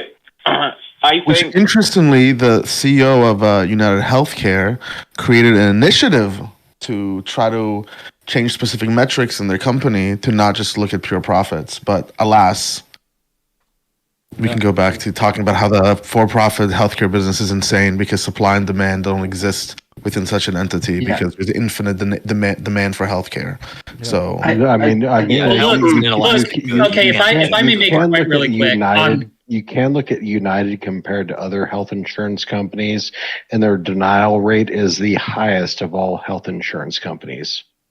I hear the argument about the rationing of healthcare, like, because you mentioned supply and demand. Like, oh, well, we've got we already have limited supply of time, resources, things like that. But instead of using a system where we can see, well, how can we prioritize who needs what care, and how can we do preventative stuff? Instead, we're rationing care by your income, essentially, your wealth. That's what we're rationing healthcare by in this country. We like the whole idea that, well, Canada rations their healthcare. Like, okay, yeah, but we do too. We just have a different metric, and it's money. But that's only partially true because preventative healthcare is already heavily incentivized in a lot of employer benefit plans. They even to some extent are willing to pay for some of. They're willing to pay pay you to do some preventative care. So, and I know this isn't all Americans. Typically about $200 a year, though, Nate. Yeah. My wife makes, but she gets paid $200 to $400, and she's also part then of an actuarial group of people who should over her lifetime have lower healthcare expenses. That all Americans now. All Americans have a decreased sort of propensity to pay for the Nate family, health costs over our lifetime. A healthcare bad, right? What is justifying killing the CEO for? Like, what is going to change if you kill the CEO? We're not justifying the killing of any. I want to hit on that one because that's a good segue into my thing, and I'm gonna stop being patient with everybody to stop talking. Right. So, and then I'm gonna go. I think it's difficult to say that it would be categorically wrong to perform a vigilante killing. I think that's difficult to say because we can imagine some kind of crime that might make that okay to do. So the question I find is, are the actions of the CEO comparable to something where we would find that moral? Is it questionable, or where's that? And I think we don't have enough facts to make a conclusion about that. And so if you make a conclusion that this was a good killing, you're being premature. If you make a conclusion that this is a bad killing, you're just relying on the commonality of killings are bad. And you can work with that. I think that's perfectly morally valid to do. I'm looking at this lawsuit that they've got for this AI healthcare thing. It's asserted by the lawsuit that United Healthcare was aware that the AI had a 90% error rate in terms of forming these denials, but pushed it forward anyway. And I think that there's an argument to be made that if the financial culpability of the company is at a certain level, then a certain amount of damage, that is financial damage that was extracted from human health, it could be argued that somebody within this company is morally culpable on the level of a serial killing. And I think that if you find that somebody is a serial killer and they were assassinated, that would be a moral good. That's pretty strong, dude. Yeah, and that's not how does that justify so you find someone to be a serial killer, how do you know if they haven't gone through the judicial process, right? It starts getting into we don't have that information. It's possible that somebody involved has something more inside track on this, because the individual we're talking about who's performed the killing could have a personal experience that ties directly to this. We couldn't say that for certain. And I think it's much more likely that they have an experience with the company than they have an experience with the CEO, and they're using a CEO as a proxy for the company. But the role of being a CEO, that's the job, is to be that proxy and to be that individual. Do we decide that that's actually comparable to moral culpability? I think gets really murky, but we could also imagine that if the crime was that much substantially worse, that inaccuracy is more forgivable. Yeah, I mean, I don't think even if all of these controversies were to be true, like I was asking TiVo earlier, who has he murdered? Who is society going to hold Brian accountable for murdering? The answer is no one. He's not going to be held accountable. I picture in my mind that somewhere which is very convenient in the darkness of my mind, I imagine that there is a magical button that is in the CEO's office that he could press that says, kill somebody randomly and print me like a certain amount of money. And he's pushing that button. Now, that's the darkness of my mind that I imagine could be a possibility, and we would never know the names of the people that he's responsible for killing, so we could never differentiate what the button is doing versus, natural causes or just the way of things, the havoc of the universe. But if there was such a magical button in his office that he was pushing, he'd be culpable for that. Yeah, I would ask. But that's not the real world, ask, right? Yeah, that's definitely not the real world. But I can imagine a reality where this is moral, and I think that I have to determine how much our reality lines up with that, or how much our reality is distinct from that. How and then make the convenient that they don't get to be held responsible for the consequences of their decisions that they make in the boardroom. How convenient for them. Wait a second. Wait a second. Being held accountable, the U.S. law has a way to hold them accountable for their decisions. So what are you talking about? Mm-hmm. No, it doesn't. And no, nobody believes in the United States justice system, least of all Americans themselves. I do. So say nobody. TiVo. So when a company pulls down enough money that they can lobby off of this, and I don't think we could call this on United Healthcare, but on the greater healthcare industry, the money that they pull in has a distorting impact on the body politic and the way the laws are written, such that culpability becomes even murkier and weirder. So I don't think we could turn to something legal. We have to go with just the moral sense of it and that kind of equivocation. The details are difficult to extract. I want to ask one question to close my bit on. I wanted to ask the group, do you think that vigilante killing would be universally wrong, or do you think are circumstances or possibilities that could make it right? It's obviously not universal. So I was going to ask, because there's a reason we went through a system to do an extrajudicial killing of Saddam Hussein, because there was a court process where we found him guilty of all these different crimes, and he had these warrants out for him, and we would have arrested him and taken him in if he had surrendered himself. But instead, he's hiding and continuing to cause all this havoc and, order people to continue killing. So we took those steps. That's a process I'm okay with going through. We did not do that process for this guy. Exactly. Okay, Casey, can I talk to you for horrible injustice for that very reason Casey just outlined. Casey, can I talk to you on that real quick? Because the same I'd mentioned in the chat about the Sackler family, nobody's saying that we should be going after them and murdering them. We went through a process and found them guilty. Is it something that we can be happy with? I'm not personally. There's still plenty that needs to be changed. But Osama, I'm not going to... Osama bin Laden was, so Casey, just to pick your brain on that for a second. So Osama bin Laden was also, within a couple miles of a Pakistani intelligence or military base. There's probably reason to believe that the ISI was, working with him a little bit. And Brian Thompson, 6 days out of the week, normal guy, he's just going to a work conference, right? He happens to be on a ledger of, quarterly 10Ks or whatever, but, Brian Thompson wasn't a guy that needed to cover his tracks. Osama bin Laden was maybe a guy who needed to hide from the United States, but a lot of people didn't necessarily think he was totally out of reach of the United States in a lot of ways from an intelligence perspective. I just don't know if there's Casey talked about. No, Casey said Saddam Hussein. Saddam Hussein. Oh yeah, that guy was in a hole. Yeah. I just think there's something about, when someone's not asking to get killed, there's got to be a moral argument in there somewhere. So, firstly, I was gonna say something about the political side of things, but I'll withhold that because we moved back from that. Travis, your point of give me names of the people this guy murdered. I don't think that's always going to I don't think it's always going to be that black and white.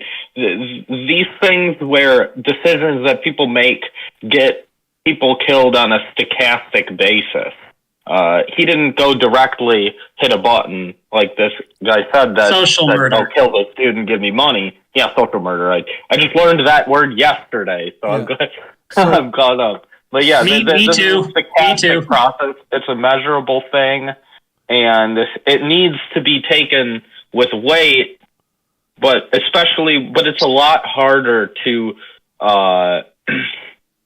quantify direct extrajudicial action against people that are doing that type of, I would say, crime, for lack of a better word. Whip, was murder. Yeah, What he is definitely murder? semantically, What is like, murder? he's not, I wouldn't take this guy's semantics as, like, being exactly what he was trying to say. I'm just assuming he didn't mean literal murder. Well, murder, obviously what he did wasn't, but what he did do was get people killed by his actions indirectly for sake of money. No. Yes, we don't have evidence. You don't know that. You don't have evidence of that. Yes. He works for a health insurance company. Not enough. That is not enough. Yeah, but there's a disconnect there logically. Okay, People, Travis, hold up. No, Good because we God. keep saying that, no. Travis, I know this is kind of me kicking the can down the road to you, but I'm in a car, so I'm not going to, go look up on the internet right now. Do you really believe that nobody under United Healthcare died unjustifiably as a result of their coverage being denied for a bad reason, like their coverage shouldn't have been denied? Do you really think nobody died as a result of that? I don't know. That's answer. Like saying the president should be held accountable when there's a systemic issue within the military that causes hazing and soldiers to die. He should. Out of your minds. Yeah. If he knows that the hazing is happening, this is just insane. There's a level of responsibility, but no, we're not saying this is insane. This is just morally bankrupt. I can't even contend with this. I'm shocked. There are things to be held accountable for. I have to mute. There are things to be held accountable for that aren't directly the result of, this person died of cancer because there was a problem with their application that was denied by the system that was in place.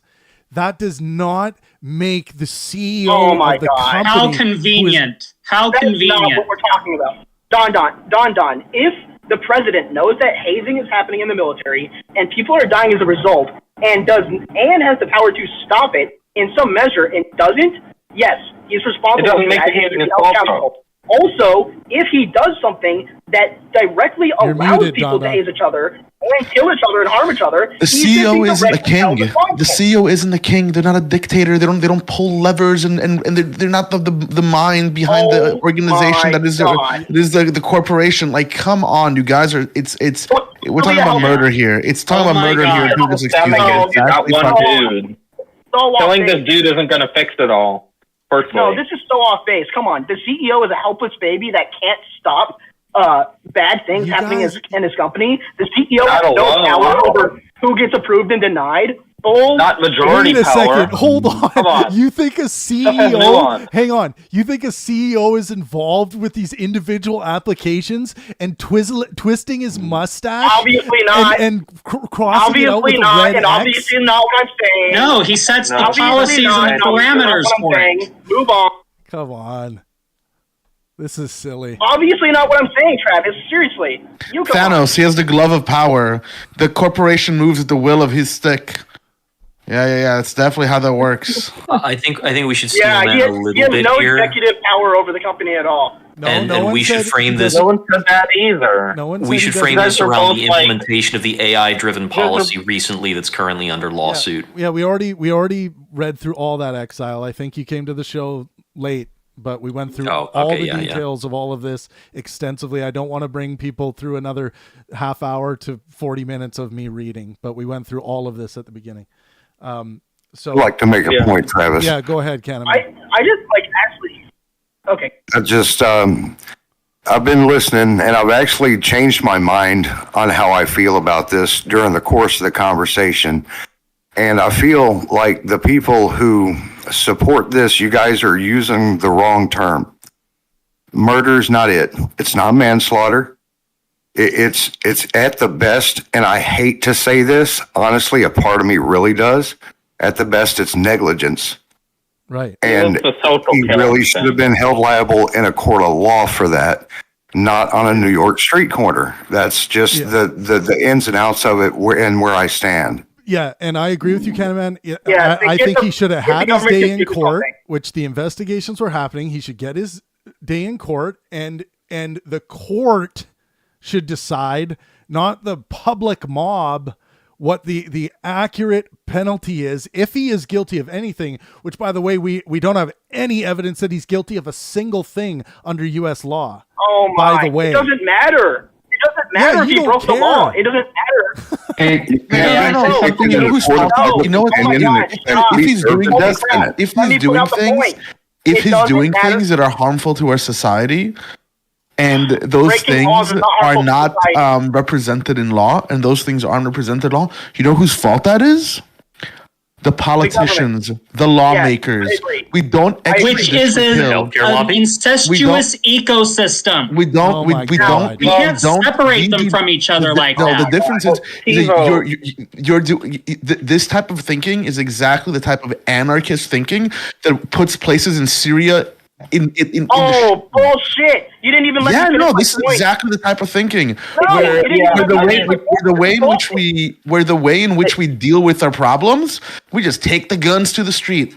We don't we don't collectivize, we don't work together, and we don't hold ourselves to standards that make any sense. We hold private citizens accountable. I swear to God, if you don't let me kill them in the street, because that's how we do CJ, things. Just let him finish. CJ, CJ, relax. You're going to get your turn right now. He's arguing against a straw man. The That's floor is obviously yours. not my. That's fine.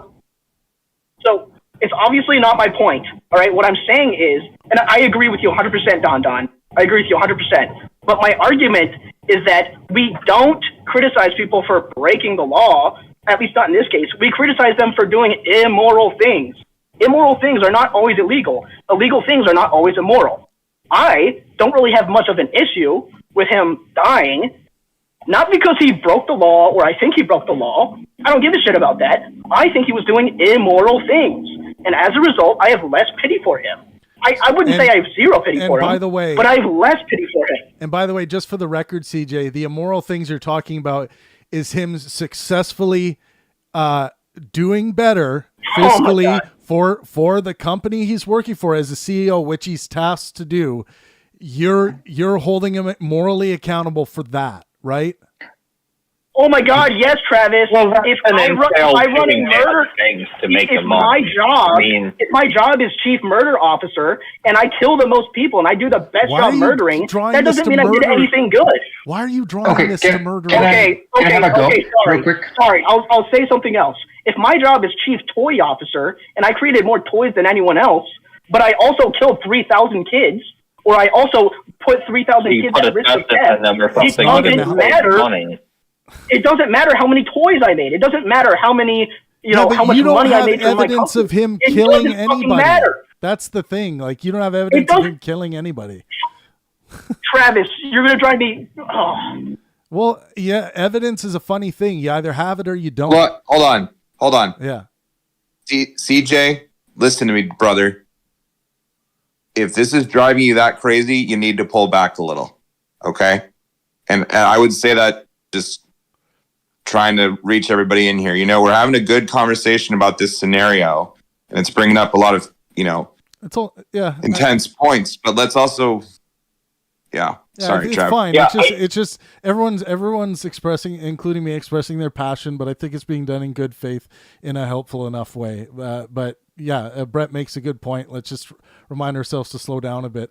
El Rito, you're up.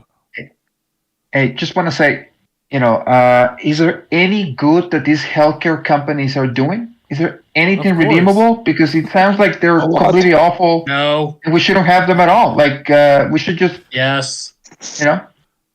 I did. There's a lot of point was about that I wanted to say earlier. I don't know if we're moving back into that, but when we do, I'll have something to say about it. I mean, there's a million people doing good work in health insurance. I think, but not the I don't know, CEOs, right? I think you can make that question a lot smaller to answer it. Just to look at one small aspect of how the healthcare system could work is you go to whatever specialty care a doctor, and they say, do you have diabetes? And you say yes, and they give you Ozempic, right? Do they do they work for something? Are they good for anything? I'm going to read. Right? I'm gonna read some information right now. Everyone, bear with me, but that's what I like to do. So, suck it. No, I'm kidding. I'll go after. United Healthcare, subsidiary of United Health Group, engages in various initiatives aimed at enhancing community health and addressing social detriments of health.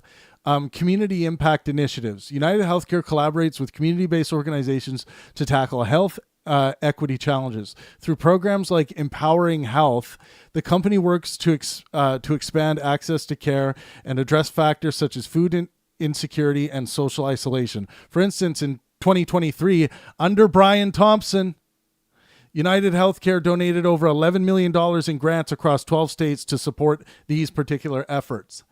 Employee giving and volunteering. The company supports employee philanthropy through the United for Giving program, which matches employee donations. Quiet, please, while I'm doing this. Which matches employee donations to nearly all nonprofit organizations dollar for dollar. This initiative encourages employees to contribute to their communities, amplifying the impact of their charitable efforts.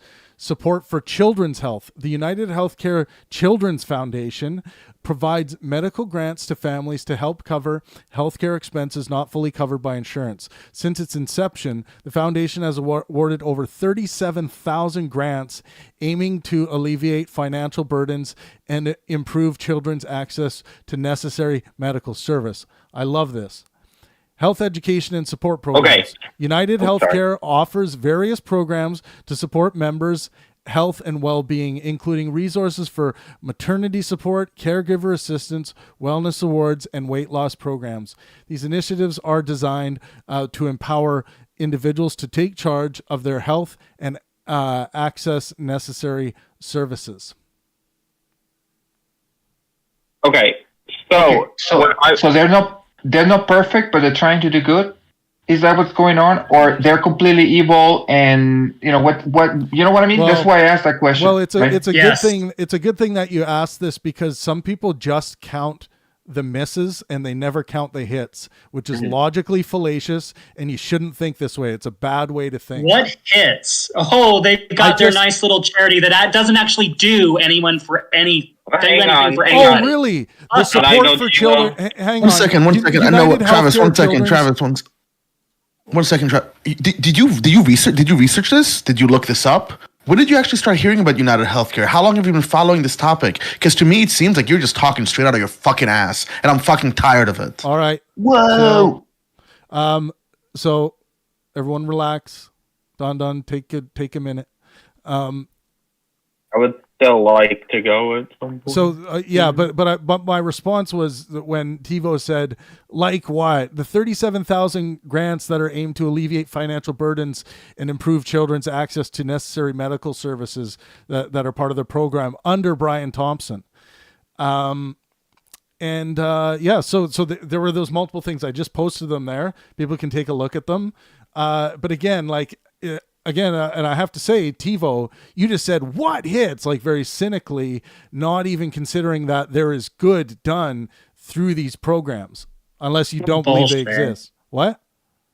Oh, bullshit. Yeah. They throw money at their charities all the time, and their charities don't do bullshit. Oh, okay. Really? That's okay. That's okay, Travis. I mean, this is something that can be demonstrable. You know, we can track the money. Yeah. Is it really helping? Is it not helping? Like, just throwing an accusation like that.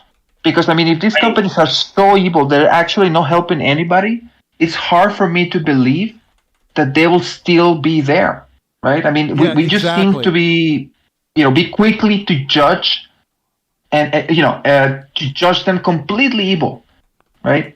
And, that's, I don't know, a little sus. I don't know. Yeah, right? I'm going to go now. Yeah. Okay. Is okay.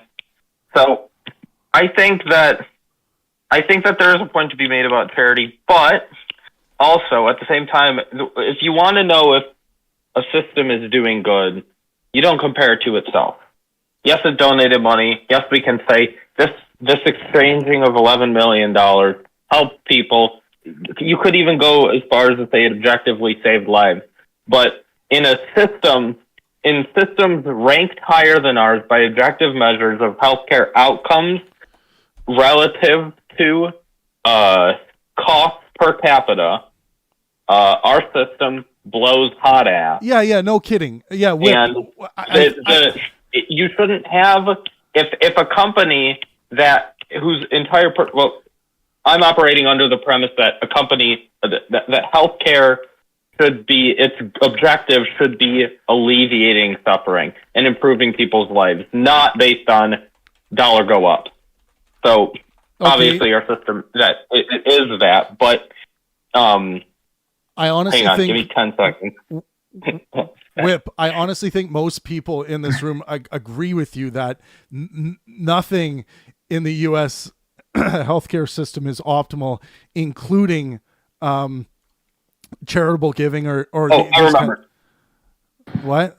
I remembered. Can I say it real quick? I was going to say, if you're a company whose goal it should be, and I'm saying it should based on my opinion, to increase, the well-being of people, you shouldn't be able to afford to donate anything. It should just be cheaper. If you can afford to throw money whichever way you'd like, even if you're going to put it to help people, if they gave 11 million, they had more than 11 million to give. I got to say this again. And that money shouldn't have gone into their hands in the first place. Whip, I have to say this again. Most people in this room, I think, have already agreed that which you're advocating for a nonprofit model. Most people here have agreed that the profit model has these problems. But I want to read and I want to see if I can win over some more hearts here. So these programs that United Healthcare is responsible for.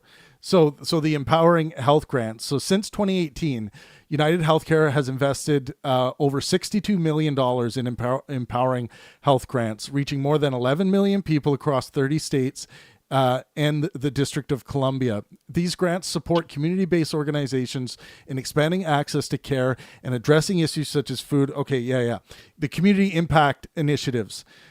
Through various community programs, United Healthcare has distributed more than 174 million meals to help reduce food insecurity, built 38 playgrounds to create safe spaces for children, transformed over 400,000 square feet of fitness space to promote physical activity, and it has invested $800 million to help create affordable housing. Can I respond to that? One sec. Federally qualified health centers. United Healthcare collaborates with FQHC, which serve nearly 1 in 10 people in the U.S. and 1 in 5 Medicaid consumers. These centers provide primary care services to medically underserved areas and populations, significantly improving access to healthcare. Can I respond to that? So, like the Niv. No, you don't get points for charity throwing money, a little bit of money at problems that you helped create. You don't get points for that. No. You're making all of these assumptions about where these problems are coming from. Yeah. Like I do want to take a step back though, because there is a differentiation here, right? So if we look at like the medical systems in Canada and across the EU, right, they don't have the same problems that we have. And so in the United States, what we've sort of relied upon is the people who are taking all of the money off the top, like throwing it back and be like, okay, well, we're doing this and we're adding 38 playgrounds and doing all this. For you in Canada, you just don't even have to deal with that in the first place, right? Like it's all just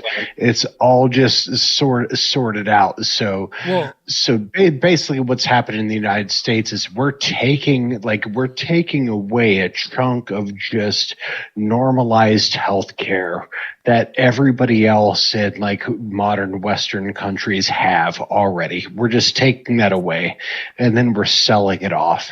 And then the companies that are selling it are taking that money and been like, oh no, well, we're putting it back in the community. Well, and I think it comes down to a discussion of like, how is the money better spent? Okay, but Right. $1 billion, but nearly $1 billion in affordable housing investment from a company like United Healthcare isn't nothing.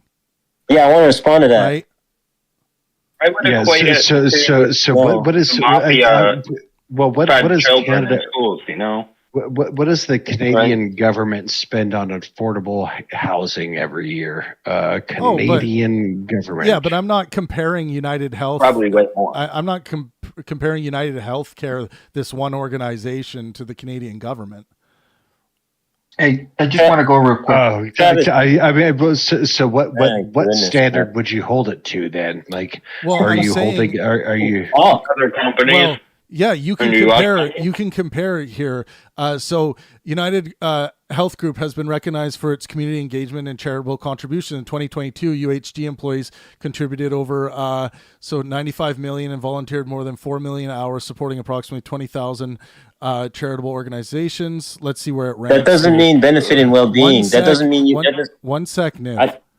Can I respond when you're done? Comparatively, other major corporations also engage in substantial charitable activities. For instance, Microsoft nearly $2 million per day in cash and equipment.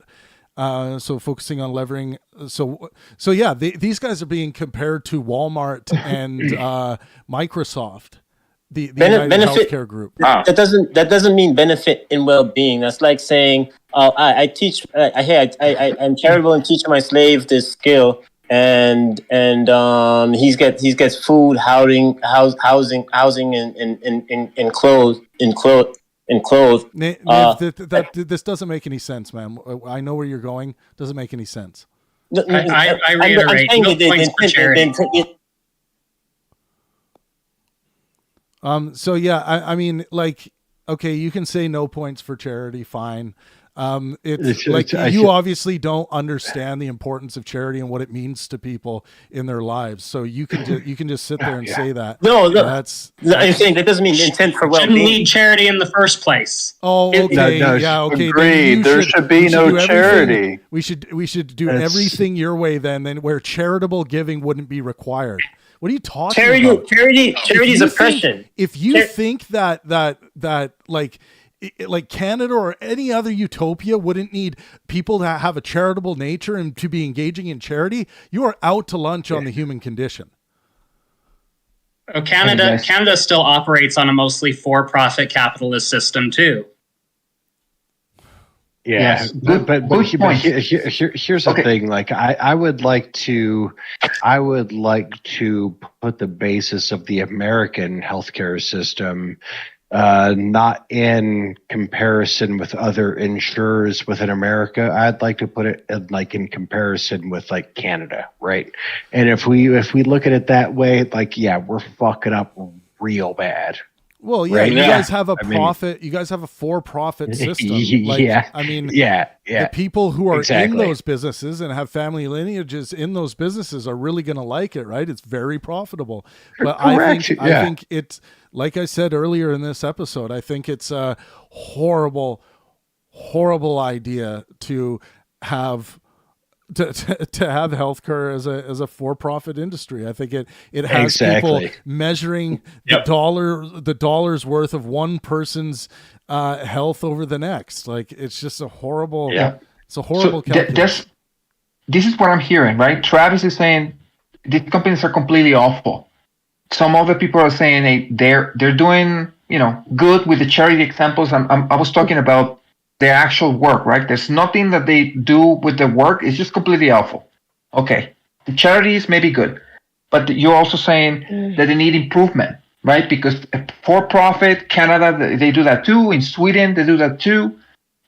So what's wrong? I mean, there's things that can be improved. Just throwing everything away, right? It's like a balance, right? Yeah. Like I think it's unhealthy to compare it to, because you can read day in and day out about how they gave a portion of their mountain of money away to help people. But I mean, frankly, in America, when people do things for a business, the intention is that it'll make them money. So they probably didn't do that because they love people. I'm sure that that system's made up of people. Nobody wants to see people die, but they'll look away at it, for some amount of money. And, if you just compare it to other companies, you're comparing shit to shit. The mafia donated lunch to donated lunch to kids in schools, but the parents that they took money from, the business owners, they go take 10%. Those parents could have afforded to feed their kids if the mob wasn't charging them for taxes. Guys, these for example. I mean, I know that's a ridiculous analog. I think these comparisons and analogies are just so off base. It's unbelievable. But why? Because what mafia is illegal and corporations are legal. They do the same thing. One of the, our laws aren't just, and so I don't know why this big defense of our laws in the first place. Our legal system sucks too. There's a consistent flip flop. There's a consistent flip flop in this conversation that for some reason people are just glossing over, where no one's here is defending the United Healthcare as a perfect system, and therefore we should just cuck for United Healthcare, the capitalist system. It is good. It is perfect. There is no reforming it. In the same way but we're judging human beings. So the nurse practitioner who had a dream of becoming a nurse, becomes a psychiatric nurse practitioner, works at a hospital, wants to provide for her. That person decides to then go ahead and go become a nurse practitioner. She ended up going to administration, and now she's a part of the administrative process. That person is not guilty of anything in a big way, right? I agree with that. Now we go to the CEO of a company and we're saying, why should he have been? Why is it good that he's murdered? Why don't we care? Why is this the way we do things? Why is it it's not a problem? And then people go, because United Healthcare did these terrible things, right? And it's okay, so now we're blaming the individual for the entire corporation. They're exclusively at fault for it because they have the bun on every single lever. And then when we Travis brings up specifically the corporation did right under him and initiatives, it doesn't matter. So the corporation matters when they do bad things, but when they do good things, it doesn't matter. That's hate. Well, because it's charity. You can just balance the charity, Charity write-off. You gotta take their cocks out of your mouth, man. Jesus Christ. Guys. Okay, New Age is being muted. You can't say take your cocks out of their mouth. Even though I said it again. Marvin, New Age, you're on a 5-minute penalty. Marvin, go ahead. Marvin's new. Welcome, Marvin. Did I lose you guys? Marvin, you there? No, you're here. I'm here. Marvin? Going once, going twice. Starvin' Marvin. I don't know. All right. Anyways, I think that's CJ. Never mind. I think that when you talk about did they do good, it's a fart in a hurricane, right? How do you know that? Because their profit relative to how much they've donated is 10,000 to 1. How do you know? I just looked it up. We don't have any data on that. Specific data of the percentages of UHG's annual profits allocated to charitable donations is not publicly disclosed. How do you know that? Yeah. That money was made on screwing people over in healthcare in the first place. You don't get points for throwing pennies back at a problem that you made profit from. You already said that a bunch. We hear you. The only issue I have with everything, I agree with you what you're saying, Travis. But the problem that I have with everything that you're saying, you're talking about healthcare as if there's nothing redeemable, right? Charity makes it so. Look, you guys are so off tonight. It's unbelievable. But anyways, if you really believe, that is wild. If you really believe that the United States is going to just all of a sudden become a non-profit healthcare system, fine. I wish it would. I think that's the right thing as a moral well-being. Yes, that's the way it should go. But there's also a way to look at the organization, count the hits, count the misses, and look at where the organization could be improved. Yeah. Right? Exactly. Travis, just to piggyback on that, we're saying healthcare, not redeemable. Then Travis said the U.S. law system, not redeemable. It's terrible. It's bad. It's just leaving us with what alternative do we have but get rid of it, right? That is the only issue that I have with what Travis is saying. It's you have a friend, the friend makes a mistake, terrible, they do something awful, this person is no longer redeemable. Hold on. I think the perfect example, if we're actually going to really rationally look at this, let's look at the hits and misses, right? So let's look at the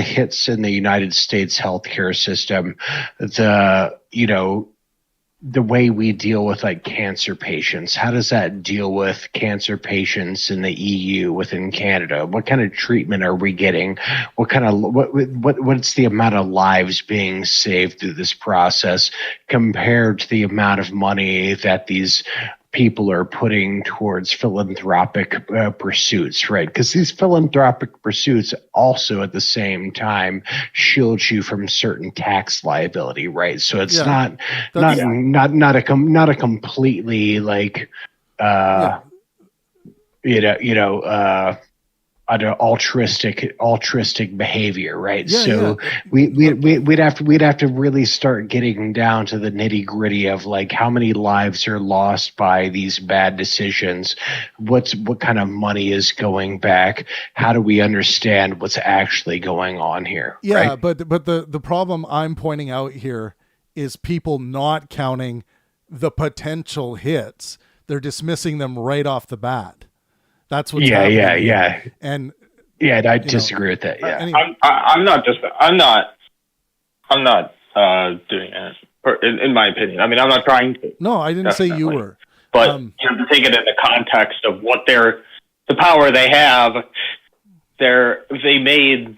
I can't remember the exact statistics. They made like $300 billion last year. Yeah, $300 billion.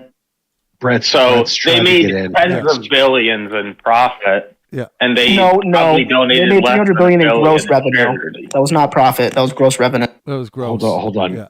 Go ahead, Brett. Yeah, you guys, Brett's got to get in here. Thanks, Whip. Yeah,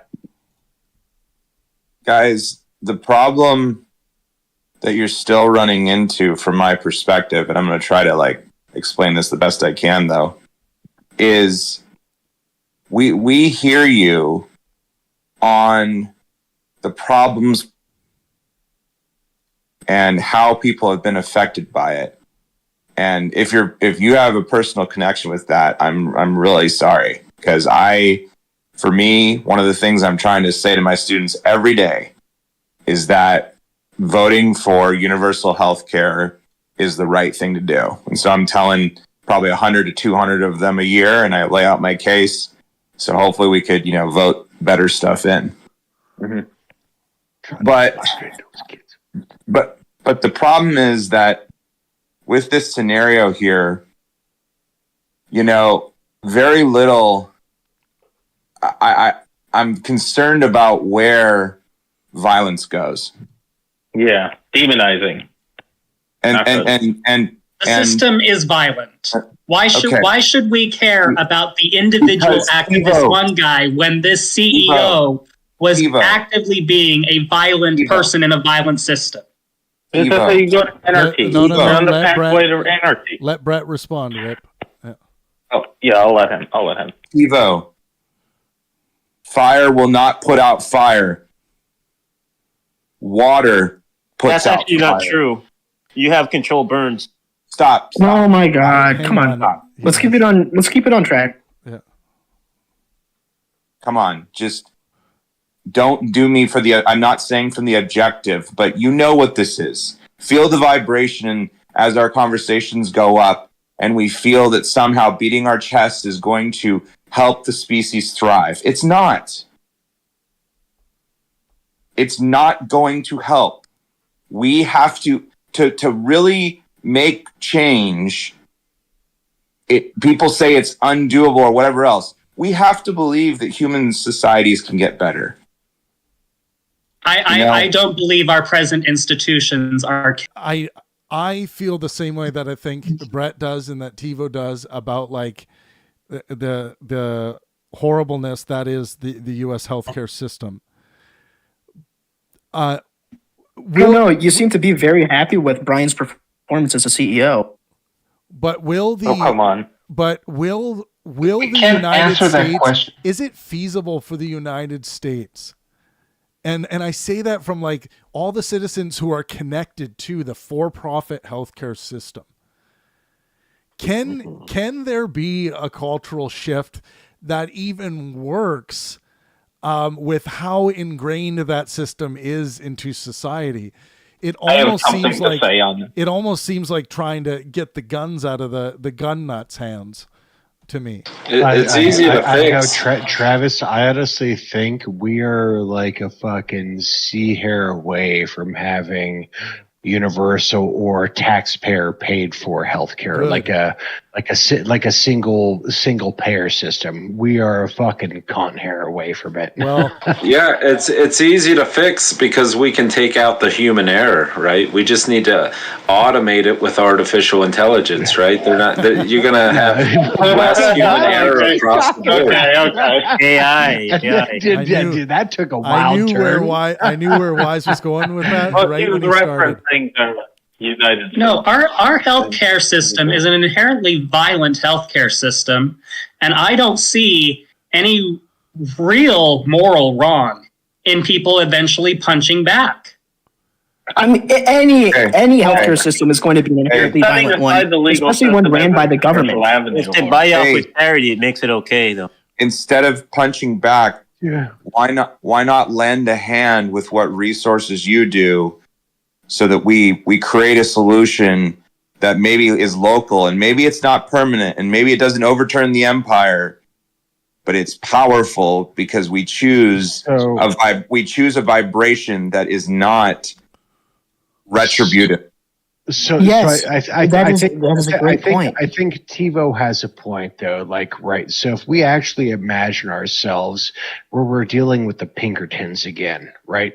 That absolutely needs to be dealt with violence. The way the Pinkertons fucking. I mean, we do. They're called the police. Yeah, like the way that went down. Like, if you're not familiar with the Pinkertons and like early American, The police are there for you. Like, it was real bad. They just that's what we are advocating out of hand, right? Right. And I don't know Call the king's guards. They'll come and help you. Hold on, let me finish, guys. Like it took people like fighting back against this for it to actually be broken down, right? So I mean, if we are to that position again, yes, you will have to fight back, but I don't know if we are there yet.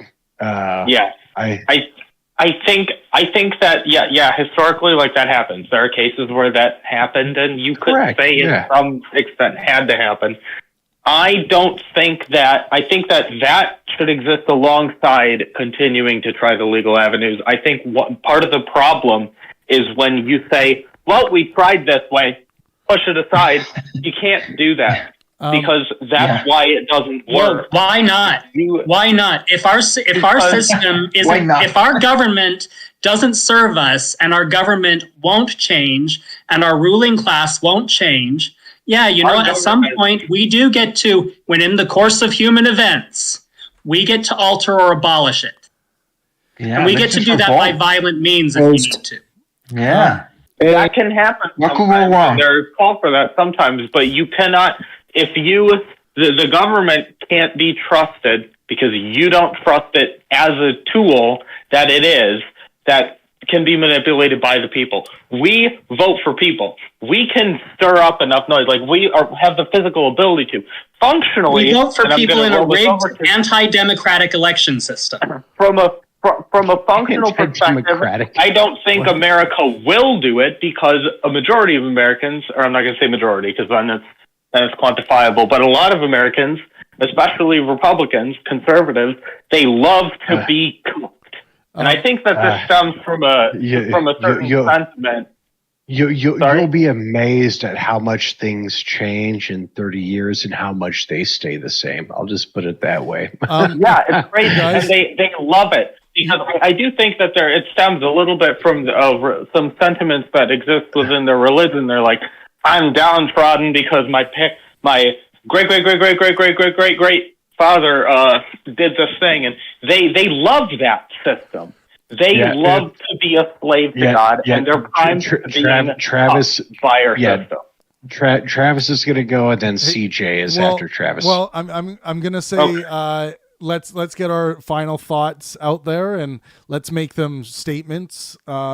And then we're going to move down to the off-air voice channels, which we do have a politics off-air voice channel. If people want to keep talking politics, we got a philosophy channel. Or if you're just interested in relaxing, kicking back, and making some jokes and shooting the shit, we have Trav's Tavern down there, which is always a hot hot spot at night. But let's go to we'll go across the wall here. Brett, you're first with your final thoughts. I hear the concerns that Evo and CJ brought up at one point, and I appreciate them for their passion behind it, because I do sense that sense we have, that we really do need to be informed about changing this. I'm suspicious of when people are saying, like, we need to change we need to do away with the system, we need to do, these drastic measures. There are some cracks in it, and maybe there are some cracks in the foundation, but there is some part of it that is doing something right. And can that be kept acknowledging for profit? But the last point I'll end with is that I agree with Trav that the violence, if we always solve it that way, it won't go well. And that part of our culture in the United States, we have to challenge. I'll stop there. Thanks, Brett. Go ahead there, CJ. You're next in the line. Oh, okay. So, yeah, I mean, I super agree with the whole idea that things need to change. I'm pretty sure everyone here agrees that things need to change. But just because things need to change doesn't mean necessarily that our first impetus should be violence, right? Our first impetus should not be violence. It should not be killing. If violence or killing is a solution, it is only ever the last solution that we only come to at our very last wit's end, when we've absolutely exhausted every single other measure. But, it seems like some people that are on the other side of this from me are assuming that everyone that is kind of sympathetic to what happened to the CEO is just downright okay with killing people. It seems like it kept coming back up, even though we refuted it, and other people said, oh yeah, my bad, I shouldn't say that. That people on my side are saying that it's good to kill people, that they are encouraging violence, when we're not. We're just saying things need to change, and the one entity that can change things isn't changing it, and is likely compromised by the people that need to be changed. These people are compromised. The government is compromised. And when all else fails, when you try to change the legislation, when you petition every single person and you get nothing fucking back, yeah, you really shouldn't be surprised when somebody comes up to someone and drops them. I'm not saying it's a good thing, but maybe we should all be working on these other measures to stop these drastic things from coming. And the last thing I want to say is about the morality on this. It doesn't matter if he did everything legally and was never found legally guilty. Legality does not imply morality. Just because someone never broke the law doesn't mean they're a moral person. And it doesn't mean they're not an immoral person. Okay? And can I give my take? Well, yeah, I think that's fine. Go ahead. Well, let's go Canaman first, because I'm just moving down the Discord list here. Canaman, go ahead. We don't have morality police in America. We've moved away from countries where that was even considered a good idea. If someone desires a morality police, I would encourage them to move to a country run by theocracy. What happened to Mr. Thompson, is that his name? Yeah. Was a tragedy, and it cannot in any way, shape, or form be looked at by a moral person in any other way. Taking someone's life is never good. I don't care if the state does it. I don't care if it happens in war. I don't care if it happens in crime. It's never good. And this man may have put in some very despicable policies in his company. And I would lean to think that he did. That should not cost him his life. It should not cost anybody their lives. Bad policies shouldn't be instituted. Now, they were. And I believe they were instituted in a for-profit model for that exact reason, to pad someone's pocket. The charity is good for a company. It's also good for a company's tax dollars. I find myself rather neutral on that. I don't find it very redeeming, but I also can see where it does displace some harm, but a small amount. And I think if we're to continue as a society, we have to live within the structure that we've agreed to, and that doesn't include taking anyone's life, period. Thank you, guys. All right, thanks, Canaman. Really appreciate it. Scott, you got any final words there, Mud? Scott. Yeah, I'm looking at it here. So I was writing it down. So Brett was sort of going to the idea of maybe we need to like break the system down or burn the system down to build it up better again, right? It's like he was getting to the point. It's like things are in a situation where we sort of have to like break down what's going on so we can get back. And I felt from CJ was saying don't burn it down, but like try to don't burn it down unless it's your last option. Yeah, like try to institute change. Scott, I didn't say burn it down. I hope I didn't mishear you just now. And I would say to that I think a lot of people are getting to the point where, you know what? They're willing to hazard burning it down. And it's not without good reason. Well, we're doing the final statement here, guys. So, Scott, it looks like there was a couple corrections there, maybe. But yeah, that's fair. I was just going off what I heard. I was writing it down in text while I was listening. All right. El Rito or Jackson, do you have anything? KC, Loose. Yes. Yeah, go ahead, El Rito, and then we'll go Jackson. Yeah, I mean, living in a society that takes justice by its own hand. I mean, it sounds fun in games, right? Until they label you yourself as evil. I mean, you're next, right? Things are not perfect. I mean, they're pretty bad, right? Some of them, some are hits, but burning it all down. I mean, unless it's like the only way out, yes, but I don't think we're there yet, right? So that's all I just wanted to say. I think if we're not there yet, we are very dangerous. Hang on, TiVo. I'm just muting you because we're just giving people their final words here. We're not going to open the discussion anymore, just so we can get finished with this, and then we can head down to the other channels. Jackson, go ahead. You're up. Nothing that CJ hasn't said really, but I just feel that Americans are getting the message that they aren't being listened to. Things are staying the same. People are getting away with shit. And I think that makes people feel antsy and trapped. So I don't see it as much of a surprise that some sort of change, that a lot of people would see this as that, or like someone standing up for it, even if it's immoral, just on like a normal level. Yeah. That's pretty much it. I appreciate that this is like a good faith discussion. I feel like that's nowhere on there anymore. Thanks, Jackson, and welcome to the community.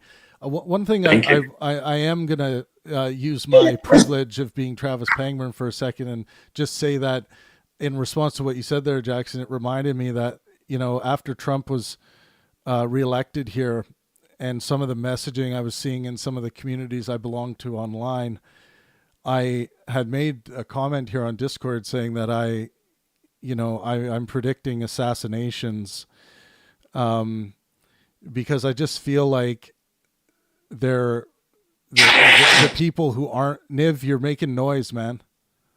That the people who aren't, on board with what's going on in the United States of America and the popularity of all these things that they disagree with, I just feel like the stuff seems to be starting to boil over into like people have these attitudes like, enough is enough. We got to get mean. We got to get violent. I just wanted to put that out there that I had that, horrible feeling and felt the need to state that feeling that I anticipate assassinations starting up, and I think that that's a sign of a radical issue in a democracy when this stuff starts happening. But anyways, I just wanted to say that. I completely agree with that. Yeah. Casey, do you have anything in closing here? Yeah, I wrote like a quick thought. Yeah. I've had points that I felt, and I know like every generation has people that have wanted to just like burn it down. I don't see that helping. That's it. Yeah. Yeah. Okay. Thank you. Yeah. Lou, I swear Super Mario does this to me, so I say this on the line, but his name is Lou Sanus. Lou Sanus, do you have anything? Or he's just here to make me say it. That's fine. Marvin, that's CJ as well, I think. CJ's trying to double dip here. New Age guy. New Age guy, do you have anything to add in closing here? Yes, thank you. I mean, the murder of the person is awful. There's no reason why we should be murdering CEOs. That being said, I don't think the justice system works for regular people.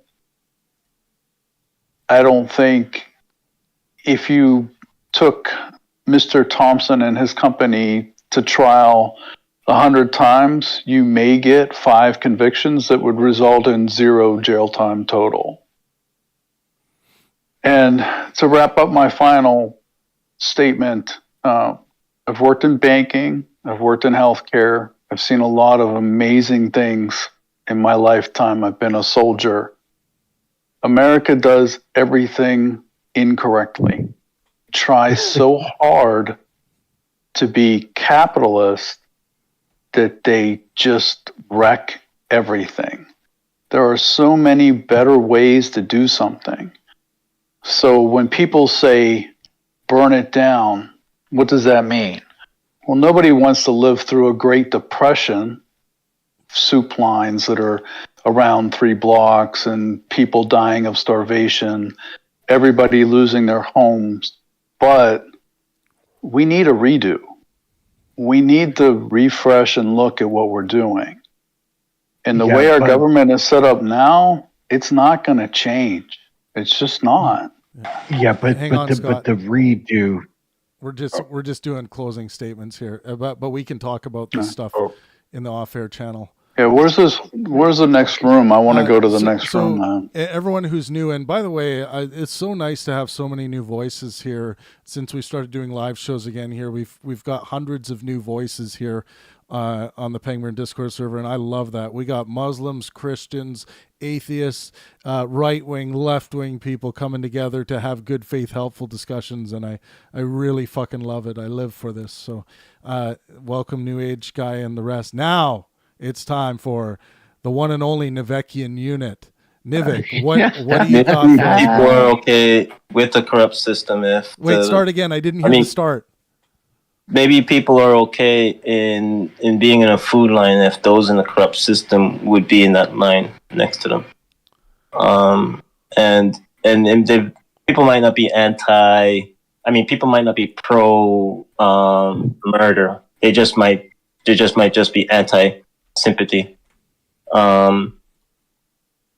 Nate said earlier that Bin Laden, this guy in like Bin Laden had a reason to hide, but in hindsight, this CEO also did too, right? Because he's no longer around, so he had a reason to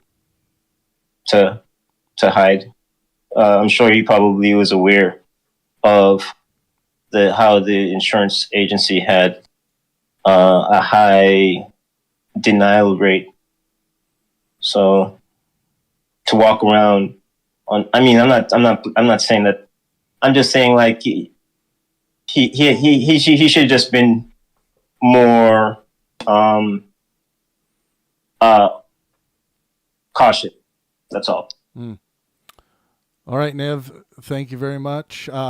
Phalanx, do you have anything? Yeah, I'd just like to say, I think the root problem is just like capitalism values being very pervasive in society. Like it's only normal to celebrate an execution because it's normal to place profits over well-being. Like it's a very deeply rooted value we hold. It's because it's a healthcare system that's killing people. Right, isn't that? Yeah, you nailed it. There's plenty of scenarios across the board of industries ignoring well-being profit. Yeah, that's all. All right. Well, you know what? Thanks, Phalanx.